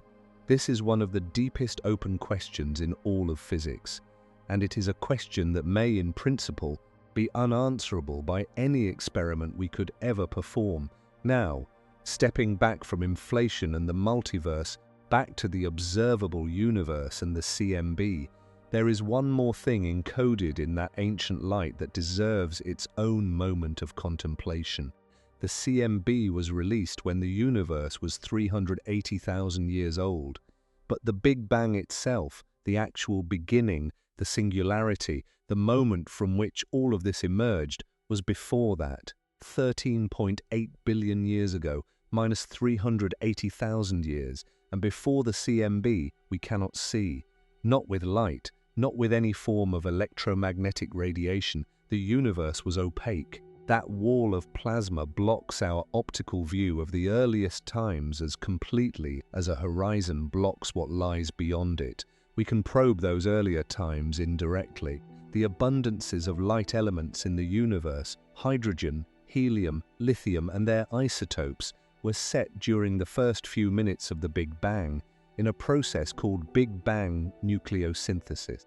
The observed ratios of these elements measured in ancient gas clouds and early universe environments, match the predictions of nucleosynthesis theory with impressive precision, constraining the conditions of the universe when it was just minutes old. Gravitational waves, the space-time ripples we discussed, were also produced in the very early universe, and unlike electromagnetic radiation, they were not trapped by the opaque plasma. They propagated freely from the earliest moments. If we can detect the primordial gravitational wave background, a faint, diffuse sea of ancient gravitational waves from the inflationary epoch, it would give us a window into the universe at a time before the CMB, before nucleosynthesis, before atoms, before anything we can currently observe directly. This is one of the primary scientific goals of next-generation gravitational wave detectors like LISA, the Laser Interferometer Space Antenna, a planned space-based observatory consisting of 3 spacecraft separated by 2.5 million kilometers, forming a triangle in space that will detect gravitational waves of much lower frequency than ground-based detectors can reach. LISA is currently scheduled for launch in the mid-2030s. If it succeeds, it may give us our first direct glimpse of the inflationary epoch, the universe when it was a fraction of a second old. But before the Big Bang, this is where language starts to struggle, and where we need to be honest about the limits of what we know. General relativity predicts that the Big Bang singularity represents the beginning of time itself, not just the beginning of matter and energy, but the beginning of the temporal dimension we move through. In this framework, asking what came before the Big Bang is like asking what is south of the South Pole. The question is not unanswerable because we have not looked hard enough. It is potentially unanswerable because the concept of before requires time to exist, and time may not have existed before the Big Bang. But this conclusion rests on general relativity, which, as we have established, breaks down at singularities. A complete theory of quantum gravity might well reveal that time does not begin at the Big Bang, that there is some quantum description of what preceded or gave rise to it. Loop quantum cosmology, for example, predicts a big bounce, a previous contracting universe that reached a minimum size and rebounded, with our Big Bang being the beginning of the expansion phase following that bounce. String theory and M-theory suggest various scenarios involving the collision of higher dimensional objects called branes. None of these ideas are currently testable with existing technology, but the honest answer to what came before the Big Bang is, we do not know. We do not even know if the question is well posed. We are at the edge of what our best theories can tell us, looking into a darkness that may require an entirely new framework of understanding to illuminate, and that, genuinely, is one of the most exciting places in all of science to be. Not the frustration of ignorance, but the exhilaration of a frontier. The universe has given us clues in the CMB, in the light element abundances, in the large-scale structure of the cosmos, that have allowed us to reconstruct 13.8 billion years of history in extraordinary detail. The first few seconds are hazier, the first fraction of a second hazier still, and the singularity itself remains beyond the reach of our current mathematics. But every year our tools improve, every year new data arrives, every year the picture sharpens, and that process, the slow, hard, beautiful process of understanding, is one of the defining adventures of our species. We have been on a remarkable journey so far. We have traveled from our solar system through the galaxy, through the cosmic web, past violent stellar deaths and black holes, all the way back to the first light of the universe and the quantum seeds of all structure. Now we are going to push into territory that is even more conceptually challenging, because we are going to talk about time itself, about how time behaves differently in different parts of the universe, about closed time-like curves and whether the universe's geometry could, in principle, allow for paths through space-time that loop back on themselves. About the arrow of time, why time flows in one direction and not the other, and why the answer to that question connects directly to the Big Bang. And about what happens on the longest timescales of all, to everything, the fate of the universe, the end of stars, the end of black holes, the end of everything, the heat death. Let us talk about time, not time in the casual, everyday sense, not schedules or deadlines, or the feeling that a Monday morning lasts longer than a Friday afternoon. We are talking about time as a physical dimension, as a structure woven into the fabric of the universe, as something that bends, stretches, slows, and, on the longest possible scales, runs out. Because one of the most profound things physics has taught us in the last century is that time is not what it appears to be from the inside of a human life. It is not a fixed, universal backdrop against which events play out. It is a dynamic, malleable dimension that responds to mass, energy, and motion. It flows at different rates in different places. It has a direction, an arrow, that is not built into the fundamental equations of physics in the way you might expect. And it has, in the context of the universe as a whole, something that functions like a beginning, and something that functions like an end. We are going to start with the bending, Albert Einstein's general theory of relativity, published in 1915, more than a century ago, and still the most accurate description of gravity we have, tells us that massive objects curve the fabric of space-time around them. Not just space, space-time, the four-dimensional continuum in which we live and move, and curved space-time affects not just the paths that objects travel through space, but the rate at which time itself flows. This is called gravitational time dilation, and it is not a theoretical abstraction. It is a measured, confirmed, daily life reality. The GPS satellites orbiting Earth experience weaker gravity than clocks on the surface. They are higher up, further from Earth's mass, where the gravitational field is less intense. Weaker gravity means time runs faster for them. By how much? By approximately 45 microseconds per day.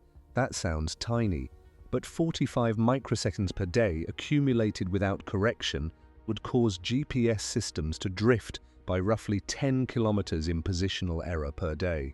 The GPS system explicitly corrects for general relativistic time dilation and for special relativistic time dilation caused by the satellite's orbital velocities, which has the opposite effect and subtracts about 7 microseconds per day. In order to function accurately, Einstein's theory is not an abstraction. It is built into the navigation system in your pocket. Now extend this to more extreme environments, near a neutron star, where gravity is hundreds of billions of times stronger than at Earth's surface. Time runs measurably slower.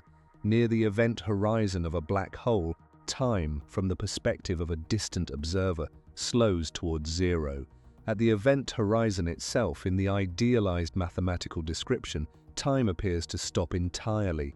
A clock falling into a black hole, viewed from outside, appears to freeze at the horizon, its final ticks stretch to infinite duration, and in the early universe, when matter and energy were packed into an unimaginably small volume and the curvature of space-time was extreme beyond anything that exists today, time itself was running at a rate so different from what we experience now that comparisons become almost meaningless. Time is not the same everywhere. It never has been. We just live in a quiet enough corner of the universe that the variations are small enough to ignore in daily life. Now let us talk about the arrow of time, because this is one of those places where physics delivers a genuine surprise, a result that seems obviously wrong at first encounter, and then, once you understand it, seems both inevitable and deeply strange. Here is the puzzle. The fundamental equations of physics, whether you are using classical mechanics, quantum mechanics, electromagnetism, or general relativity, are almost entirely symmetric in time. Run them forward, and you get the physical behavior of a system as it evolves into the future. Run them backward, mathematically reverse the direction of time, and you get equations that are equally valid. The physics works just as well in reverse. This means that if you filmed a collision between two billiard balls and played the film backward, the reversed film would show motion that is perfectly consistent with the laws of physics. There is no equation that says, this is the forward direction. The laws do not care which way time flows. And yet, we all know from direct experience that time has a direction. Eggs break but do not spontaneously reassemble. Heat flows from hot objects to cold ones, not the reverse. A glass dropped on the floor shatters. You have never seen shattered glass spontaneously jump off the floor and reassemble itself into a perfect whole. The universe has an obvious, irreversible direction of flow. Where does this directionality come from if the fundamental laws are time-symmetric? The answer lies in entropy, a concept from thermodynamics that measures, roughly speaking, the number of ways a system can be arranged at the microscopic level while looking the same at the macroscopic level. A broken egg has vastly more possible microscopic arrangements than an intact egg. A puddle of spilled coffee has vastly more possible arrangements than coffee contained within a cup. Systems evolve toward higher entropy because there are simply far more high entropy states than low entropy ones, purely by the mathematics of probability. A system wandering randomly through its possible states is overwhelmingly likely to find itself in a higher entropy arrangement over time. This is the second law of thermodynamics. In a closed system, entropy tends to increase, and the direction of increasing entropy is what we call the future. But this raises an immediate question. If the laws of physics are symmetric in time, and the arrow of time is defined by increasing entropy, then why was entropy low to begin with? Why did the universe start in a low entropy state, the hot, dense, extraordinarily ordered state of the Big Bang, rather than in some randomly selected high entropy configuration? This question does not have a fully satisfying answer. It is sometimes called the past hypothesis, the assumption that the early universe had very low entropy, and it is essentially a boundary condition we observe to be true without having a deeper explanation for why it is true. Some physicists, like Sean Carroll, argue that this connects to the multiverse, that in an eternally inflating space-time, low entropy starting points for bubble universes arise naturally. Others propose different explanations, but the honest position is that the ultimate origin of the arrow of time, why the universe started with low entropy, remains an open question. What we know is this: the arrow of time is real, it is defined by entropy, and it points toward a future of increasing disorder. And on the longest timescales, the endpoint of that increasing disorder is something called the heat death. Let us look at the very long view, and I mean very long. The universe is currently approximately 13.8 billion years old. On this scale, we are in what cosmologists call the stelliferous era, the age of stars. The sky is full of them, burning hydrogen and helium in nuclear fusion reactions that light up galaxies across the observable universe. Stars are being born in molecular clouds, living for millions to billions of years depending on their mass, dying in supernovae or gentle planetary nebulae, seeding new generations of stars with heavier elements. This era will not last forever. The raw material for star formation, the cold molecular hydrogen gas in galaxies, is being used up.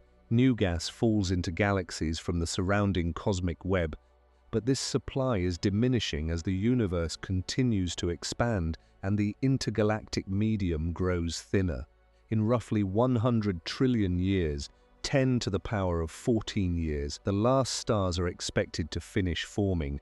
After that, existing stars will gradually burn out. The most massive stars die first. They burn bright and fast, lasting only millions of years. Medium stars like our Sun last roughly 10 billion years. The smallest, dimmest red dwarf stars, which are by far the most common type, can burn for trillions of years. But even they will eventually exhaust their fuel. By approximately 10 to the power of 14 years from now, 100 trillion years, the last red dwarf will have faded, the stelliferous era will be over. The galaxies that once blazed with the light of hundreds of billions of stars will be dark, populated mostly by dead stellar remnants, white dwarfs, neutron stars, and black holes, along with vast numbers of brown dwarfs and rogue planets that never ignited. This is the beginning of the degenerate era. White dwarfs, the cooling remnants of stars like our Sun, will slowly radiate away their remaining heat over trillions upon trillions of years. Eventually, they will cool below the point of visible light emission and become what are theorized to be black dwarfs. Cold, dark, inert spheres of degenerate matter sitting silently in the void. The timescale for this cooling is somewhere around 10 to the power of 15 years, longer than the current age of the universe by a factor of roughly 100,000. No black dwarf is thought to exist yet. The universe is not old enough. Every white dwarf that has ever formed is still warm by the standards of this process. The first true black dwarfs will not form for a timescale vastly longer than the current age of the cosmos. When they do, they will be perhaps the most inert, structurally stable objects the universe has ever produced, unchanging, essentially permanent on any timescale a biological mind can contemplate, but even they will not last forever. If protons, the positively charged particles in the nucleus of every atom, are unstable and eventually decay, then all ordinary matter is on a timer. Proton decay is predicted by many grand unified theories, theoretical frameworks, that attempt to unify the strong, weak, and electromagnetic forces into a single interaction. The predicted timescale for proton decay in the most common versions of these theories is somewhere around 10 to the power of 36 years or longer. This is an almost meaninglessly large number. The current age of the universe would need to be multiplied by a factor of roughly 10 to the power of 26 to reach it. Experimental searches for proton decay, conducted in enormous underground detectors filled with ultra-pure water, like the Super Kamiokande experiment in Japan, have not detected it yet. This has ruled out the simplest grand unified theories, pushing the proton lifetime to longer and longer values if it decays at all. It remains possible that protons are perfectly stable, but if they are not, if they eventually decay, then over these unimaginable timescales, even the cold black dwarfs and neutron stars will dissolve, atom by atom, into lighter particles and radiation. If proton decay does not occur, there are still processes operating on even longer timescales that will reshape the landscape of the far future. Quantum tunneling, for instance, allows particles to probabilistically pass through energy barriers that classical physics would make impassable. Over sufficiently long timescales, think 10 to the power of 10 to the power of 26 years, a number so large it requires exponentiation to write sensibly. Even cold, crystalline white dwarfs might quantum tunnel into iron configurations, the most stable nuclear state, releasing tiny amounts of energy in the process. And over even longer timescales, cold stellar remnants might quantum tunnel all the way into black holes, the most compact possible configurations of mass. These are timescales that make the current age of the universe look like a single tick of a clock at the beginning of an eternal countdown. And then there are the black holes. Even black holes are not eternal. As we discussed a while ago, Hawking radiation causes black holes to slowly evaporate. The more massive a black hole, the longer it takes. A stellar mass black hole might take 10 to the power of 67 years. A supermassive black hole, the kind that sits at the center of galaxies, might take 10 to the power of 100 years or more. But they will go, one by one, over timescales of almost incomprehensible length. Every black hole in the universe will slowly radiate itself into a thin spray of particles and radiation, and when the last black hole evaporates, the black hole era ends, and what remains is called the dark era, an almost perfectly empty universe, an extremely diffuse, extremely cold sea of photons and leptons, electrons, positrons, neutrinos, at a temperature so close to absolute zero that the difference is almost meaningless. No stars, no planets, no atoms, no chemistry, no structure of any kind on any scale. The entropy of the universe will have reached its maximum possible value. There will be no gradients of temperature or energy to drive any physical process. No work can be extracted. No information can be processed. No complexity can arise. This is the heat death, the thermodynamic end state of the universe. Not a dramatic explosion or collapse, not fire and darkness in some cataclysmic moment. Just an endless, featureless, perfectly uniform ocean of near-nothingness, expanding forever into a cold and silent eternity. The universe began with a bang. It ends with a whisper so quiet it makes silence sound loud. Now I want to pause here and offer something, because this description of the far future is genuinely bleak if you sit with it in a certain frame of mind. And I think it deserves to be sat with honestly, rather than immediately papered over with reassuring platitudes. The heat death means that everything, every work of art, every scientific discovery, every love story, every civilization that has ever risen or will ever rise, is temporary. Not just temporary on human timescales, but temporary on cosmic ones. Even the atoms from which things are built will eventually decay or dissolve. Nothing persists, nothing endures without limit, and yet, consider what the universe has produced on the way to that ending. Starting from two elements, hydrogen and helium, gravity and nuclear physics built stars.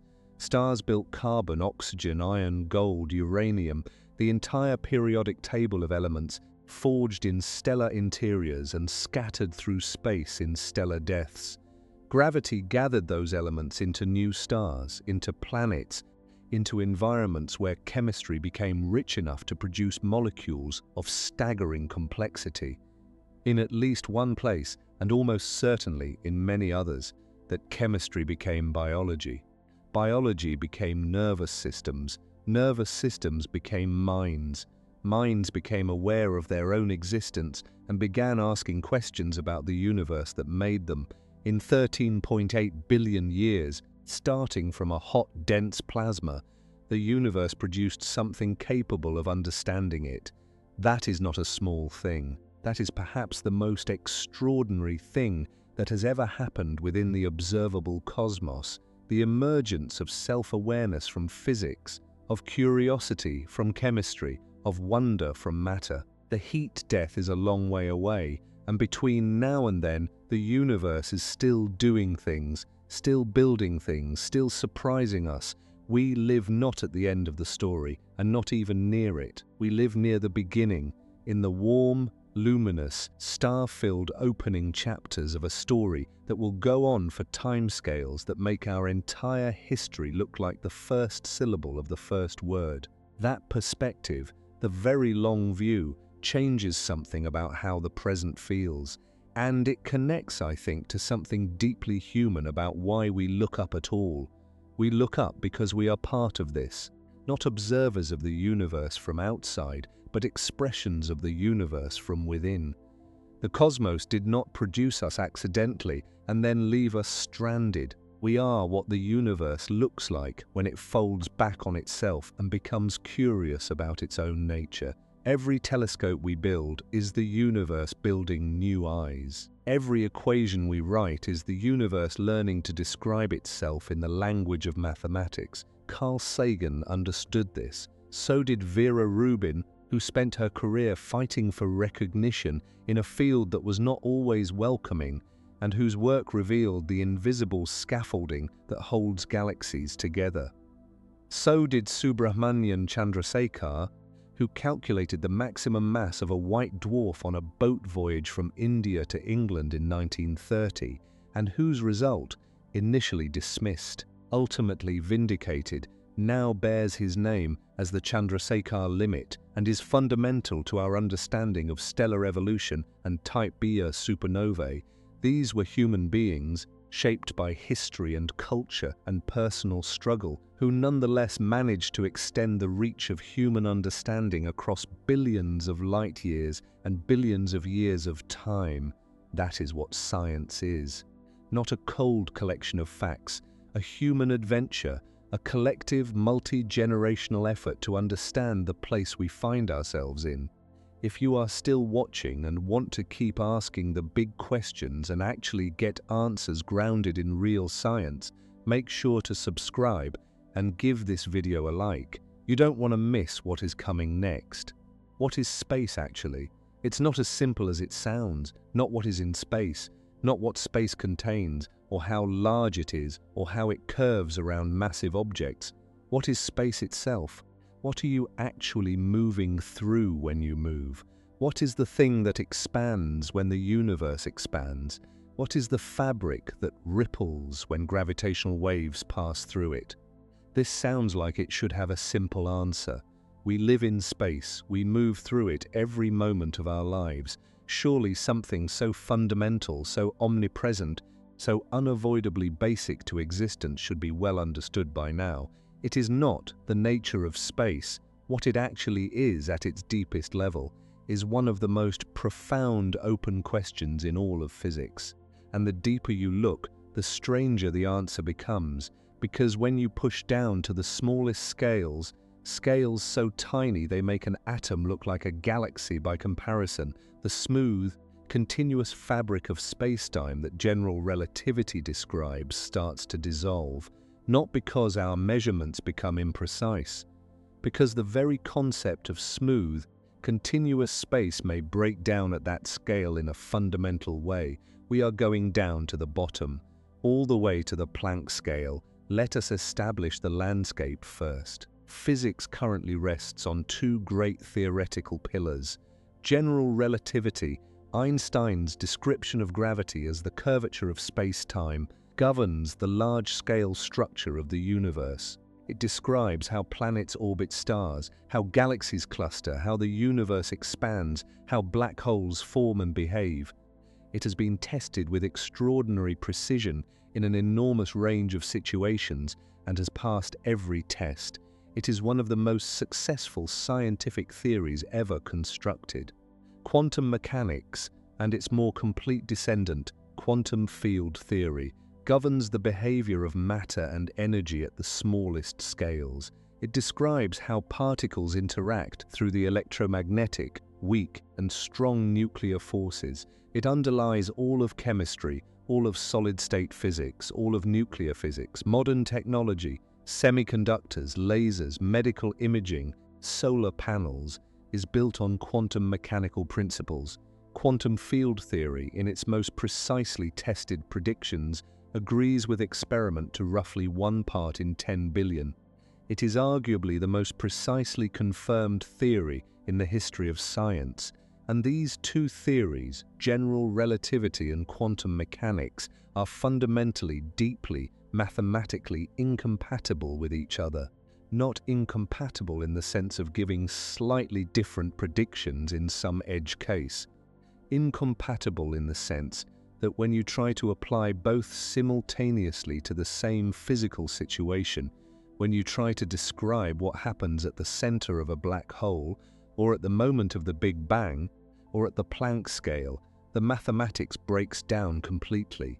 You get infinities that cannot be removed.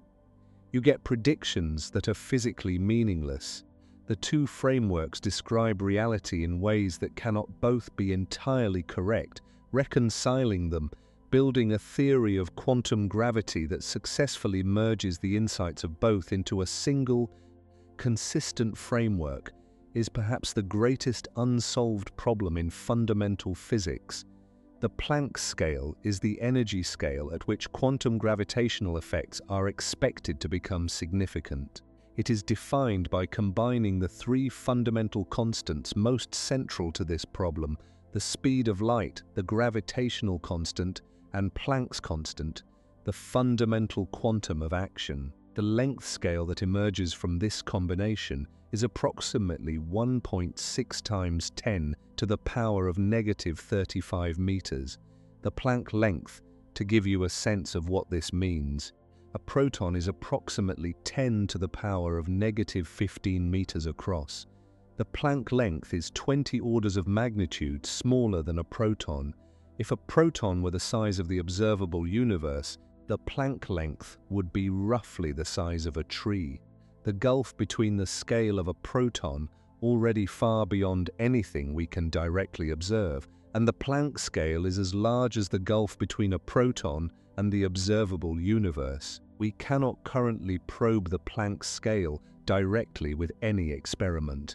The particle accelerators we have built, including the Large Hadron Collider at CERN, the most powerful ever constructed, reach energies roughly 15 orders of magnitude below what would be needed to probe Planck-scale physics directly.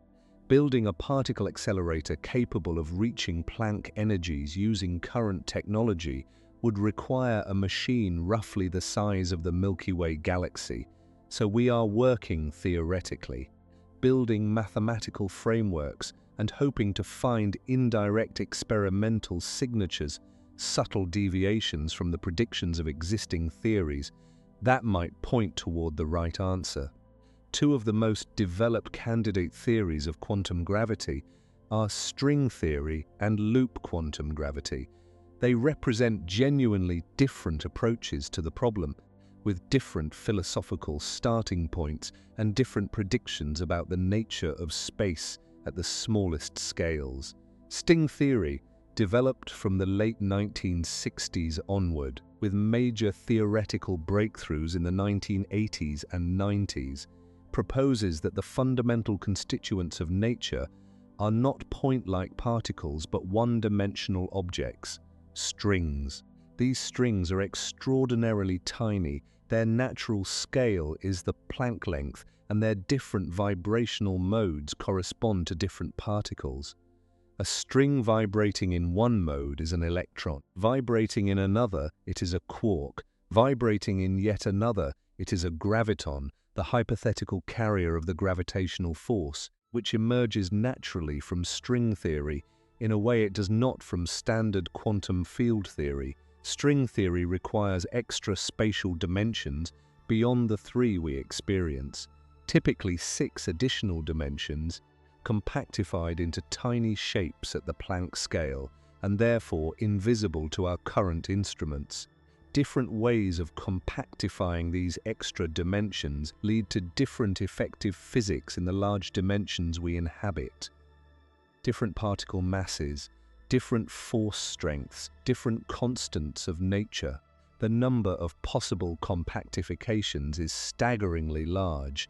Estimates suggest something like 10 to the power of 500 distinct possibilities, each corresponding to a different effective universe. This enormous landscape of possible string theory vacua has led to what is called the string theory landscape, and to the uncomfortable possibility that there may be no unique prediction from string theory about what the constants of nature should be. Instead, different constants would be realized in different regions of the multiverse, selected by the anthropic principle. We observe the constants we do because only certain combinations permit the existence of observers. String theory has produced genuinely important mathematical results, including the ADS-CFT correspondence, a powerful mathematical tool that has found applications in condensed matter physics and nuclear physics. But it has not yet produced a definitive, unique prediction that can be tested experimentally in the near future. Some physicists consider it the most promising path forward. Others have grown skeptical of a research program that has been under development for 50 years without a confirmed experimental prediction.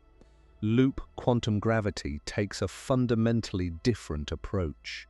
Rather than starting with string theory's extended objects and extra dimensions, loop quantum gravity starts directly from general relativity and attempts to quantize space-time itself, to apply the mathematical machinery of quantum mechanics directly to the fabric of space and time. The result is radical.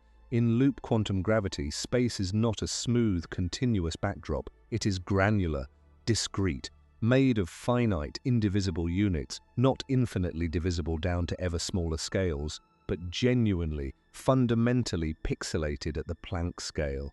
The quantum of area, the smallest possible area that can meaningfully exist, is approximately 10 to the power of -70 meters squared. The quantum of volume, the smallest possible volume, is of similar Planck scale magnitude. In this picture, asking what exists at a scale smaller than the Planck length is not just experimentally inaccessible. It is a meaningless question. There is no smaller scale. Space ends there. Not in the sense of a boundary or an edge, but in the sense that the concept of spatial distance loses meaning below that scale, the way the concept of direction loses meaning at the South Pole. Time, in loop quantum gravity, is also discrete. It advances in fundamental ticks, Planck time intervals of approximately 5 times 10 to the power of -44 seconds. Between ticks, in some formulations, time does not pass. It simply jumps from one discrete moment to the next, the way a film appears continuous but is actually a sequence of discrete frames. This is genuinely hard to visualize, and I want to be honest about why. Our intuitions about space and time were built from direct sensory experience, from moving through a world where space feels smooth and time feels like a flow. Those intuitions are tools built for navigating a macroscopic world, and they break down completely when pushed to scales 40 orders of magnitude below anything we can directly perceive. The mathematics of loop quantum gravity is abstract in a way that resists simple analogy. There is also a framework called causal set theory, which proposes that the fundamental structure of space-time is not a smooth manifold but a discrete partial order, a set of elementary events connected by causal relationships without an underlying continuous space.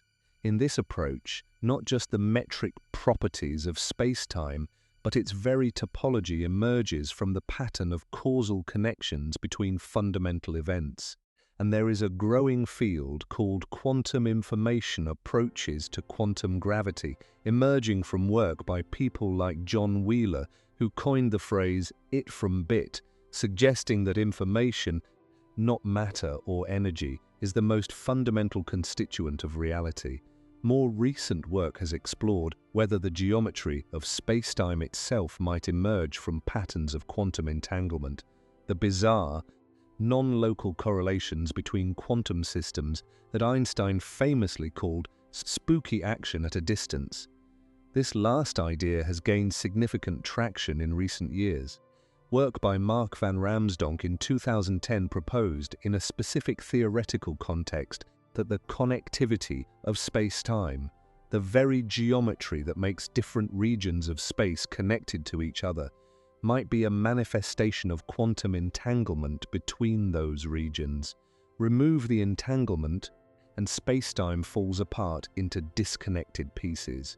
Geometry, in this view, is not fundamental. It is emergent. It is what quantum information looks like from the inside. If this is correct, and it remains a hypothesis, not a confirmed result, then space is not a thing that exists independently. It is a pattern, a relationship, a structure that arises from the quantum connections between underlying degrees of freedom that are themselves not spatial in nature. Asking what is space made of would be a bit like asking what is a whirlpool made of. The answer is not a substance but a pattern in something else. Now, what does any of this have to do with the terror of deep space? Why, in a video about how the universe becomes more frightening the further out you go, are we talking about the Planck length and loop quantum gravity? Because this is the deepest version of the pattern we have been tracing throughout this entire journey. Every layer we have peeled back, every step further from the comfortable and familiar, has revealed something stranger and more unsettling than the last. The solar system gave way to the galaxy, which gave way to the cosmic web, which gave way to dark matter and dark energy, which gave way to the Big Bang and inflation, which gave way to the heat death. And now, going in the opposite direction, not outward but inward, not to the largest scales but to the smallest, we find the same thing again: strangeness, incompleteness, fundamental questions without answers. The universe is not just large, it is deep, in the sense that it has layers of structure and mystery in every direction you look. Outward into the cosmos, backward in time, or downward into the fabric of space itself. No matter which direction you push, you eventually reach a frontier where our best tools stop working and our best theories give out. Where we are left with data we cannot fully explain, equations we cannot fully trust, and questions we do not yet know how to answer. This is not a failure of science. It is the nature of the territory. And here is something worth holding. Something that I think changes the texture of this journey if you let it. Every single frontier I have described, dark matter, dark energy, the singularity, the Planck scale, quantum gravity, was completely unknown a century ago. 100 years ago, we did not know other galaxies existed. We did not know the universe was expanding. We did not know about neutron stars or black holes in any observational sense. We did not know about the cosmic microwave background or dark matter rotation curves or gravitational waves or the accelerating expansion. We have gone from knowing essentially nothing about the large-scale structure and deep history of the universe to constructing a detailed, precise, extensively tested model of cosmic evolution in roughly 100 years, 1 century, 3 or 4 generations of scientists using instruments that fit on the surface of a single planet. The frontiers we face now are harder than the ones we have already crossed. But so were those frontiers, from the perspective of the people who stood at them. Vera Rubin was told her dark matter rotation curves had to be wrong. Alan Guth's inflationary model was initially met with significant skepticism. The detection of gravitational waves was considered by some to be essentially impossible before LIGO proved otherwise. Progress is not linear, it is not smooth. It is punctuated by long periods of confusion and apparently insurmountable obstacles, followed by breakthroughs that sometimes come from unexpected directions. The history of science is a history of humans systematically underestimating their own capacity to understand the universe. I am not willing to bet against us. Before we close this topic, there is one more concept I want to introduce, because it sits at the intersection of everything we have discussed, and because it is perhaps the strangest, most disorienting idea in all of modern physics when you genuinely sit with what it implies, the holographic principle. It emerged from attempts to understand black hole thermodynamics, specifically from work by Jacob Bekenstein in the early 1970s and Stephen Hawking shortly after. Bekenstein showed that a black hole has entropy, and that this entropy is proportional not to the volume of the black hole, but to the surface area of its event horizon. The entropy of a black hole scales with area, not volume. This is deeply strange. In ordinary physics, the information content of a region scales with its volume, double the potential information. But for a black hole, the maximum information that can be contained in a region of space scales with the boundary area of that region. It is as if the three-dimensional interior of the black hole is completely described by information encoded on its two-dimensional surface. Gerard Hooft and Leonard Susskind extended this insight into what became the holographic principle, the idea that the maximum information content of any region of space is proportional to the area of its boundary, measured in Planck units. The three-dimensional world inside the boundary might, in some deep sense, be a projection, a holographic encoding of two-dimensional information on the surface. The most concrete realization of this principle is the ADS-CFT correspondence, a precise mathematical duality discovered by Juan Maldacena in 1997 between a theory of gravity in a particular curved space-time and a quantum field theory without gravity living on the lower dimensional boundary of that space-time. The two theories are mathematically equivalent. Everything that happens in the bulk, three-dimensional gravitational theory is completely encoded in the boundary, two-dimensional quantum theory. This duality has been enormously productive as a mathematical tool, but its conceptual implications are staggering. If it generalizes beyond the specific mathematical context in which it was derived, and many physicists suspect it does, it suggests that our three-dimensional experience of space might be, in some fundamental sense, a projection, that the deepest description of reality is not written in 3 dimensions but in 2, that the volume of space we move through every day is not the fundamental thing, it is a derived, emergent structure arising from a more basic, lower dimensional description. Are we living in a hologram, not in the science fiction sense of a simulation, but in the deeper sense that the dimensionality of our experienced space may not be a fundamental feature of reality, but an emergent one? The universe might be doing something far stranger at its foundation than appearing as a smooth three-dimensional stage on which events play out. We do not know if this is true in the physical universe we inhabit. The AD-SCF correspondence applies precisely in a negatively curved space-time, anti-de Sitter space, while our universe appears to have a positive cosmological constant, meaning it is more similar to de Sitter space.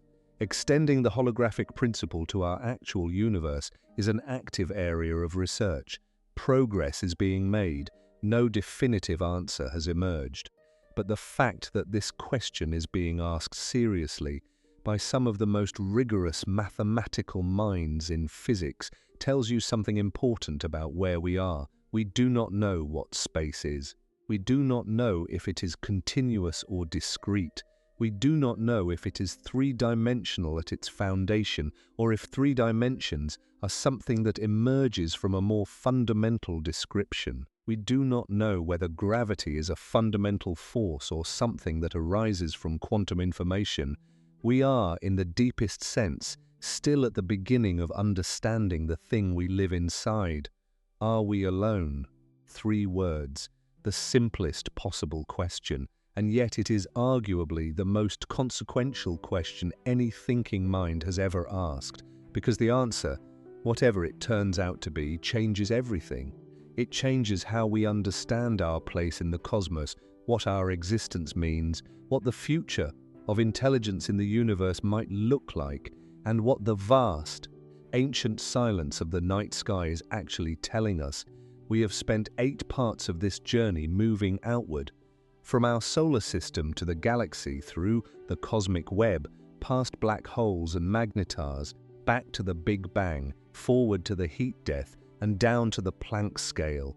At every step, the universe has revealed itself to be larger, stranger, more violent, and more mysterious than the step before. And through all of it, through all those billions of light-years of galaxies and stars and planets and nebulae and cosmic structures of almost incomprehensible scale, we have found no one else.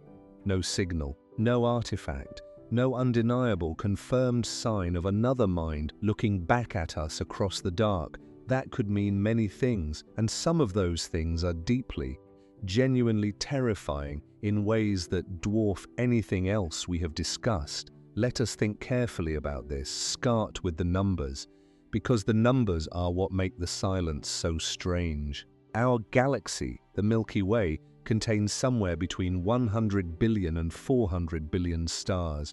We now know, from missions like NASA's Kepler Space Telescope and its successor TESS, the Transiting Exoplanet Survey satellite, that planets are not rare. They are the rule, not the exception. Kepler's data, collected over 9 years of operation, revealed that on average there is roughly 1 planet per star in our galaxy.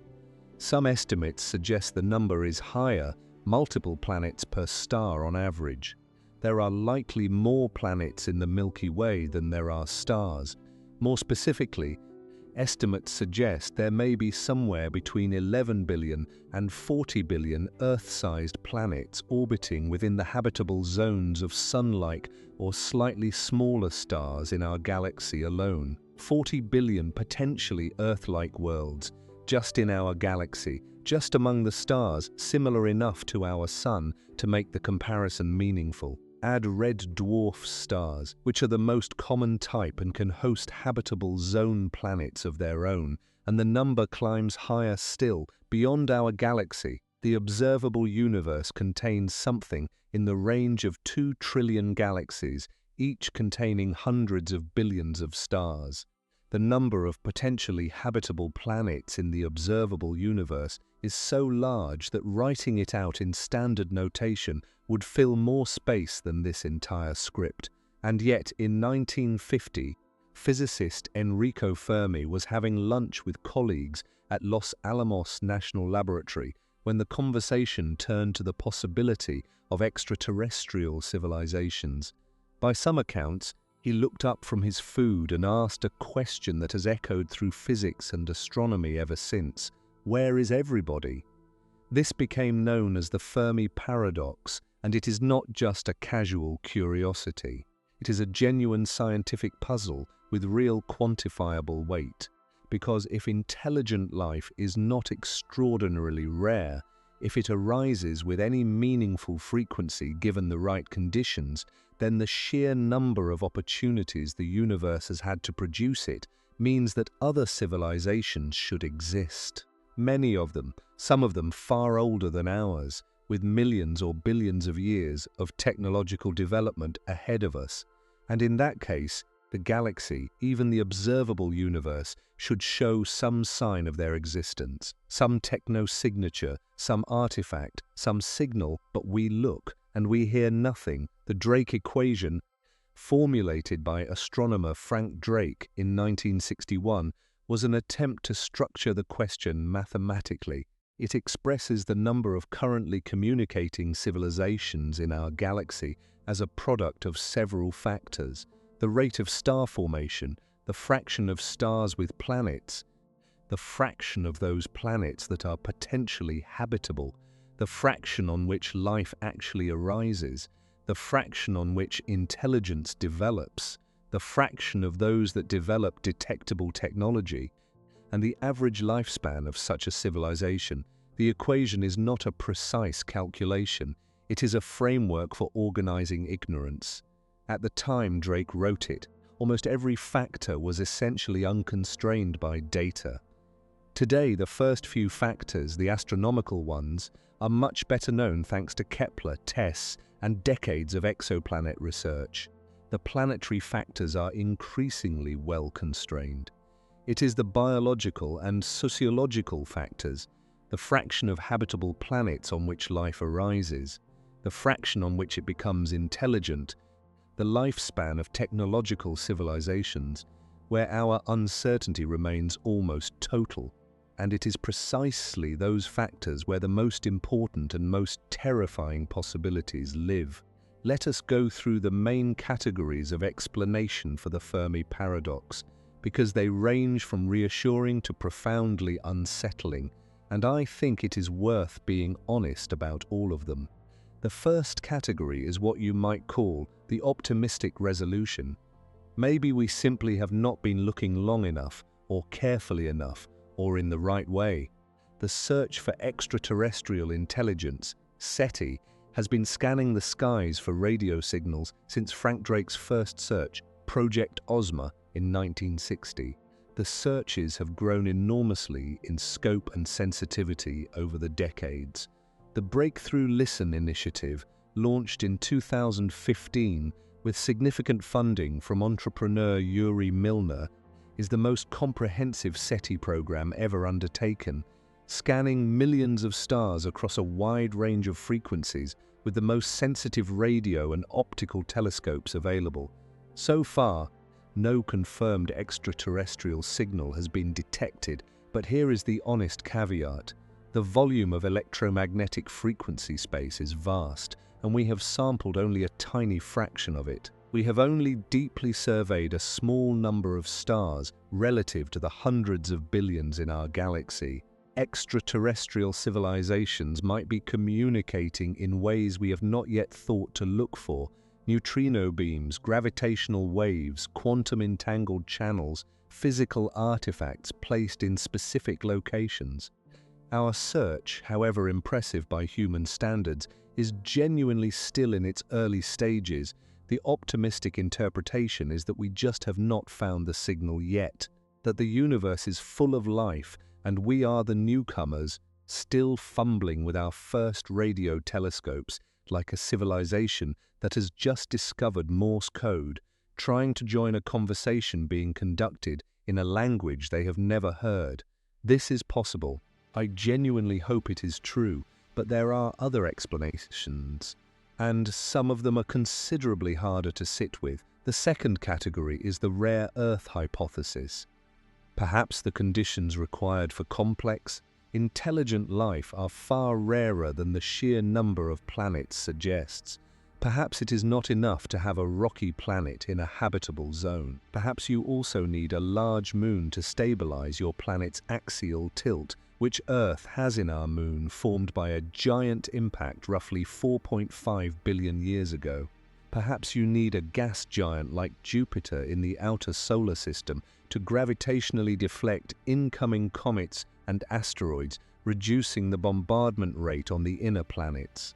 Perhaps you need your star to be in a quiet region of the galaxy, away from the violent center and its intense radiation. Perhaps you need plate tectonics to recycle carbon and regulate your planet's climate over billions of years. Perhaps you need a specific sequence of evolutionary innovations, the emergence of eukaryotic cells, sexual reproduction, multicellularity, each of which may have been a genuinely unlikely transition rather than an inevitable one. Stack enough of these factors together, and the probability of a complex technological civilization arising on any given planet could be extraordinarily small. Small enough that even in a galaxy of hundreds of billions of stars, we might be alone, or nearly alone, or surrounded by microbial life that never makes the jump to complexity. This is a real possibility. It is not a comfortable one for those who hope the universe is teeming with minds.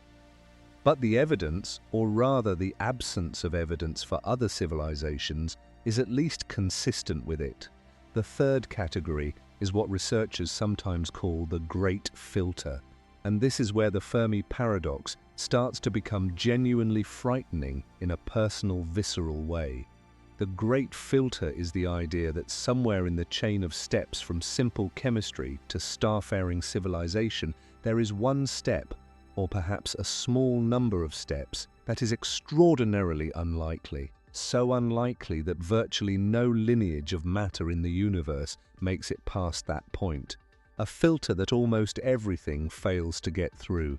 The question, and this is the question that keeps some very smart people awake at night, is whether that filter is behind us or ahead of us. If the Great Filter is behind us, if it is one of the early steps we have already passed, like the origin of life itself, or the emergence of eukaryotic cells, or the development of multicellularity, then we are extraordinarily lucky. We somehow made it through a bottleneck that virtually nothing else in the universe has managed. We are cosmically rare, possibly unique, and the galaxy is largely empty of other intelligences because almost nothing else got this far. That is lonely, but it is survivable. It means our future is open. The stars are there, waiting, and we are the only ones who might ever reach them. But if the Great Filter is ahead of us, if it is something that civilizations at our current stage of development almost universally fail to get past, then the silence of the cosmos is a warning, a message written in the absence of messages. It would mean that something, some transition, some challenge, some consequence of technological development tends to destroy or silence civilizations before they can become visible across interstellar distances. What could that filter be? The obvious candidates are the ones we already recognize as existential risks: nuclear war, engineered pandemics, runaway climate change, the development of artificial intelligence systems that are misaligned with the interests of their creators, the invention of some technology of destruction so potent and so accessible that any sufficiently advanced civilization almost inevitably destroys itself before maturing to sustainability.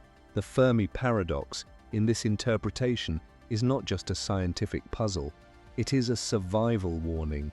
The universe is showing us, through the very emptiness of the sky, that civilizations like ours may be fragile, that the transition from planetary to interstellar species may be an almost impossibly difficult one to navigate successfully. We do not know which interpretation is correct. We cannot know, not yet, but the question has a weight to it that I think deserves to be felt. Every night, when you look up at a sky full of stars and see no obvious sign of another civilization, every time a SETI survey comes back empty, you are receiving data. And that data is consistent with something that should genuinely concern us about our own future. There is a fourth category that I want to discuss, because it is less commonly explored in popular science, but is genuinely worth taking seriously. Perhaps civilizations do not go silent because they destroy themselves. Perhaps they go silent because they change. One version of this idea is called the transcension hypothesis, proposed by futurist John Smart. It suggests that as civilizations become more technologically advanced, they do not expand outward into the galaxy. They expand inward into the manipulation of ever smaller scales of matter, energy, and information. They build miniaturized, dense computational substrates. They migrate their intelligence into forms that require vanishingly little space and energy. They become, from an outside perspective, essentially invisible, not because they are gone, but because they have concentrated themselves into a tiny volume, operating at the Planck scale, running subjective lifetimes of unimaginable richness in what looks from the outside like silence. Another version involves digital consciousness, the possibility that sufficiently advanced civilizations upload their intelligence into computational substrates and then optimize those substrates for maximum computational efficiency, which might mean migrating toward the cold, dark future of the universe rather than operating in the expensive, hot present. In a universe cooling toward heat death, it might actually be rational for a sufficiently advanced civilization to slow down its thinking, run at a very low temperature, and stretch its computational existence across trillions of years rather than burning brightly and briefly in the current era. We would not detect such civilizations. They would have no reason to broadcast into the electromagnetic spectrum. They would have optimized themselves out of visibility. These ideas are speculative. They are not testable with current technology, but they represent a genuine intellectual tradition in thinking about the Fermi paradox, one that takes seriously the possibility that advanced intelligence looks nothing like what we currently imagine. Now let us talk about what we have actually found when we have looked, because the story is not entirely one of silence. In 1977, astronomer Jerry Eman, working on a SETI survey using the Big Ear radio telescope at Ohio State University, detected a signal so striking that he circled it on the printout and wrote a single word in the margin: "Wow." The signal, now known simply as the WOW signal, was a narrowband radio emission at approximately 1.42 GHz, close to the frequency of neutral hydrogen emission that many SETI researchers had predicted an intelligent civilization might use for communication. It lasted 72 seconds, the full duration that the Big Ear telescope could track a single point in the sky, and was roughly 30 times stronger than the background noise of the sky. It had the characteristics you would predict for a signal of extraterrestrial origin. It has never been detected again. Dozens of attempts to re-observe the same region of sky with increasingly sensitive instruments have found nothing. No repetition, no confirmation, no additional data. The WOW signal remains unexplained. Some researchers have proposed natural astrophysical explanations: comets with hydrogen clouds, rotating sources, interference effects. None of these explanations is fully satisfying. The honest assessment is that we simply do not know what produced it. It is not confirmed as extraterrestrial. But it is not explained away either.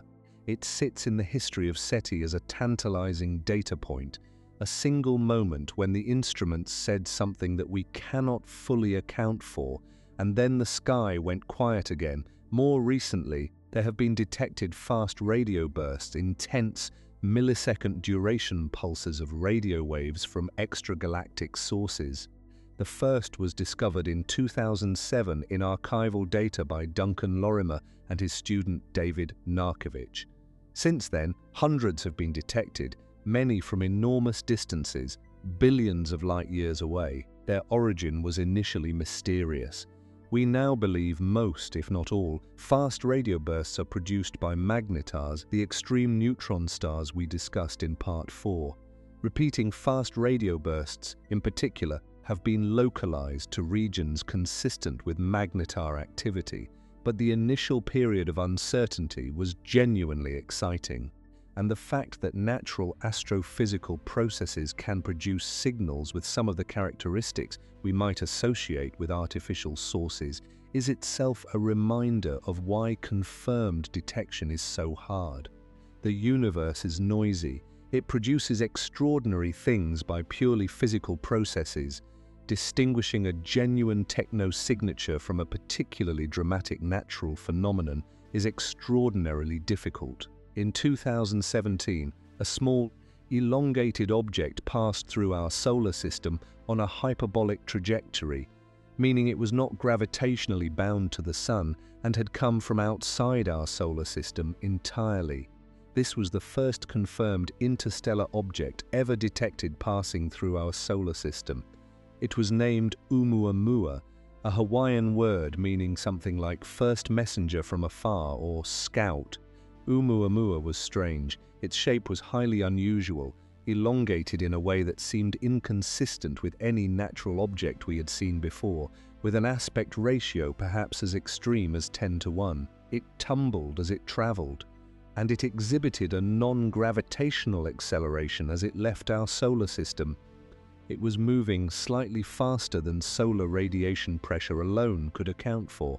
Most astronomers believe Oumuamua was a natural object, perhaps a fragment of a nitrogen ice body from another planetary system, or a piece of a comet-like object with unusual composition, or something else entirely within the realm of natural astrophysics. The non-gravitational acceleration was a puzzle, but various explanations have been proposed, involving outgassing of hydrogen or other substances that we might not have detected.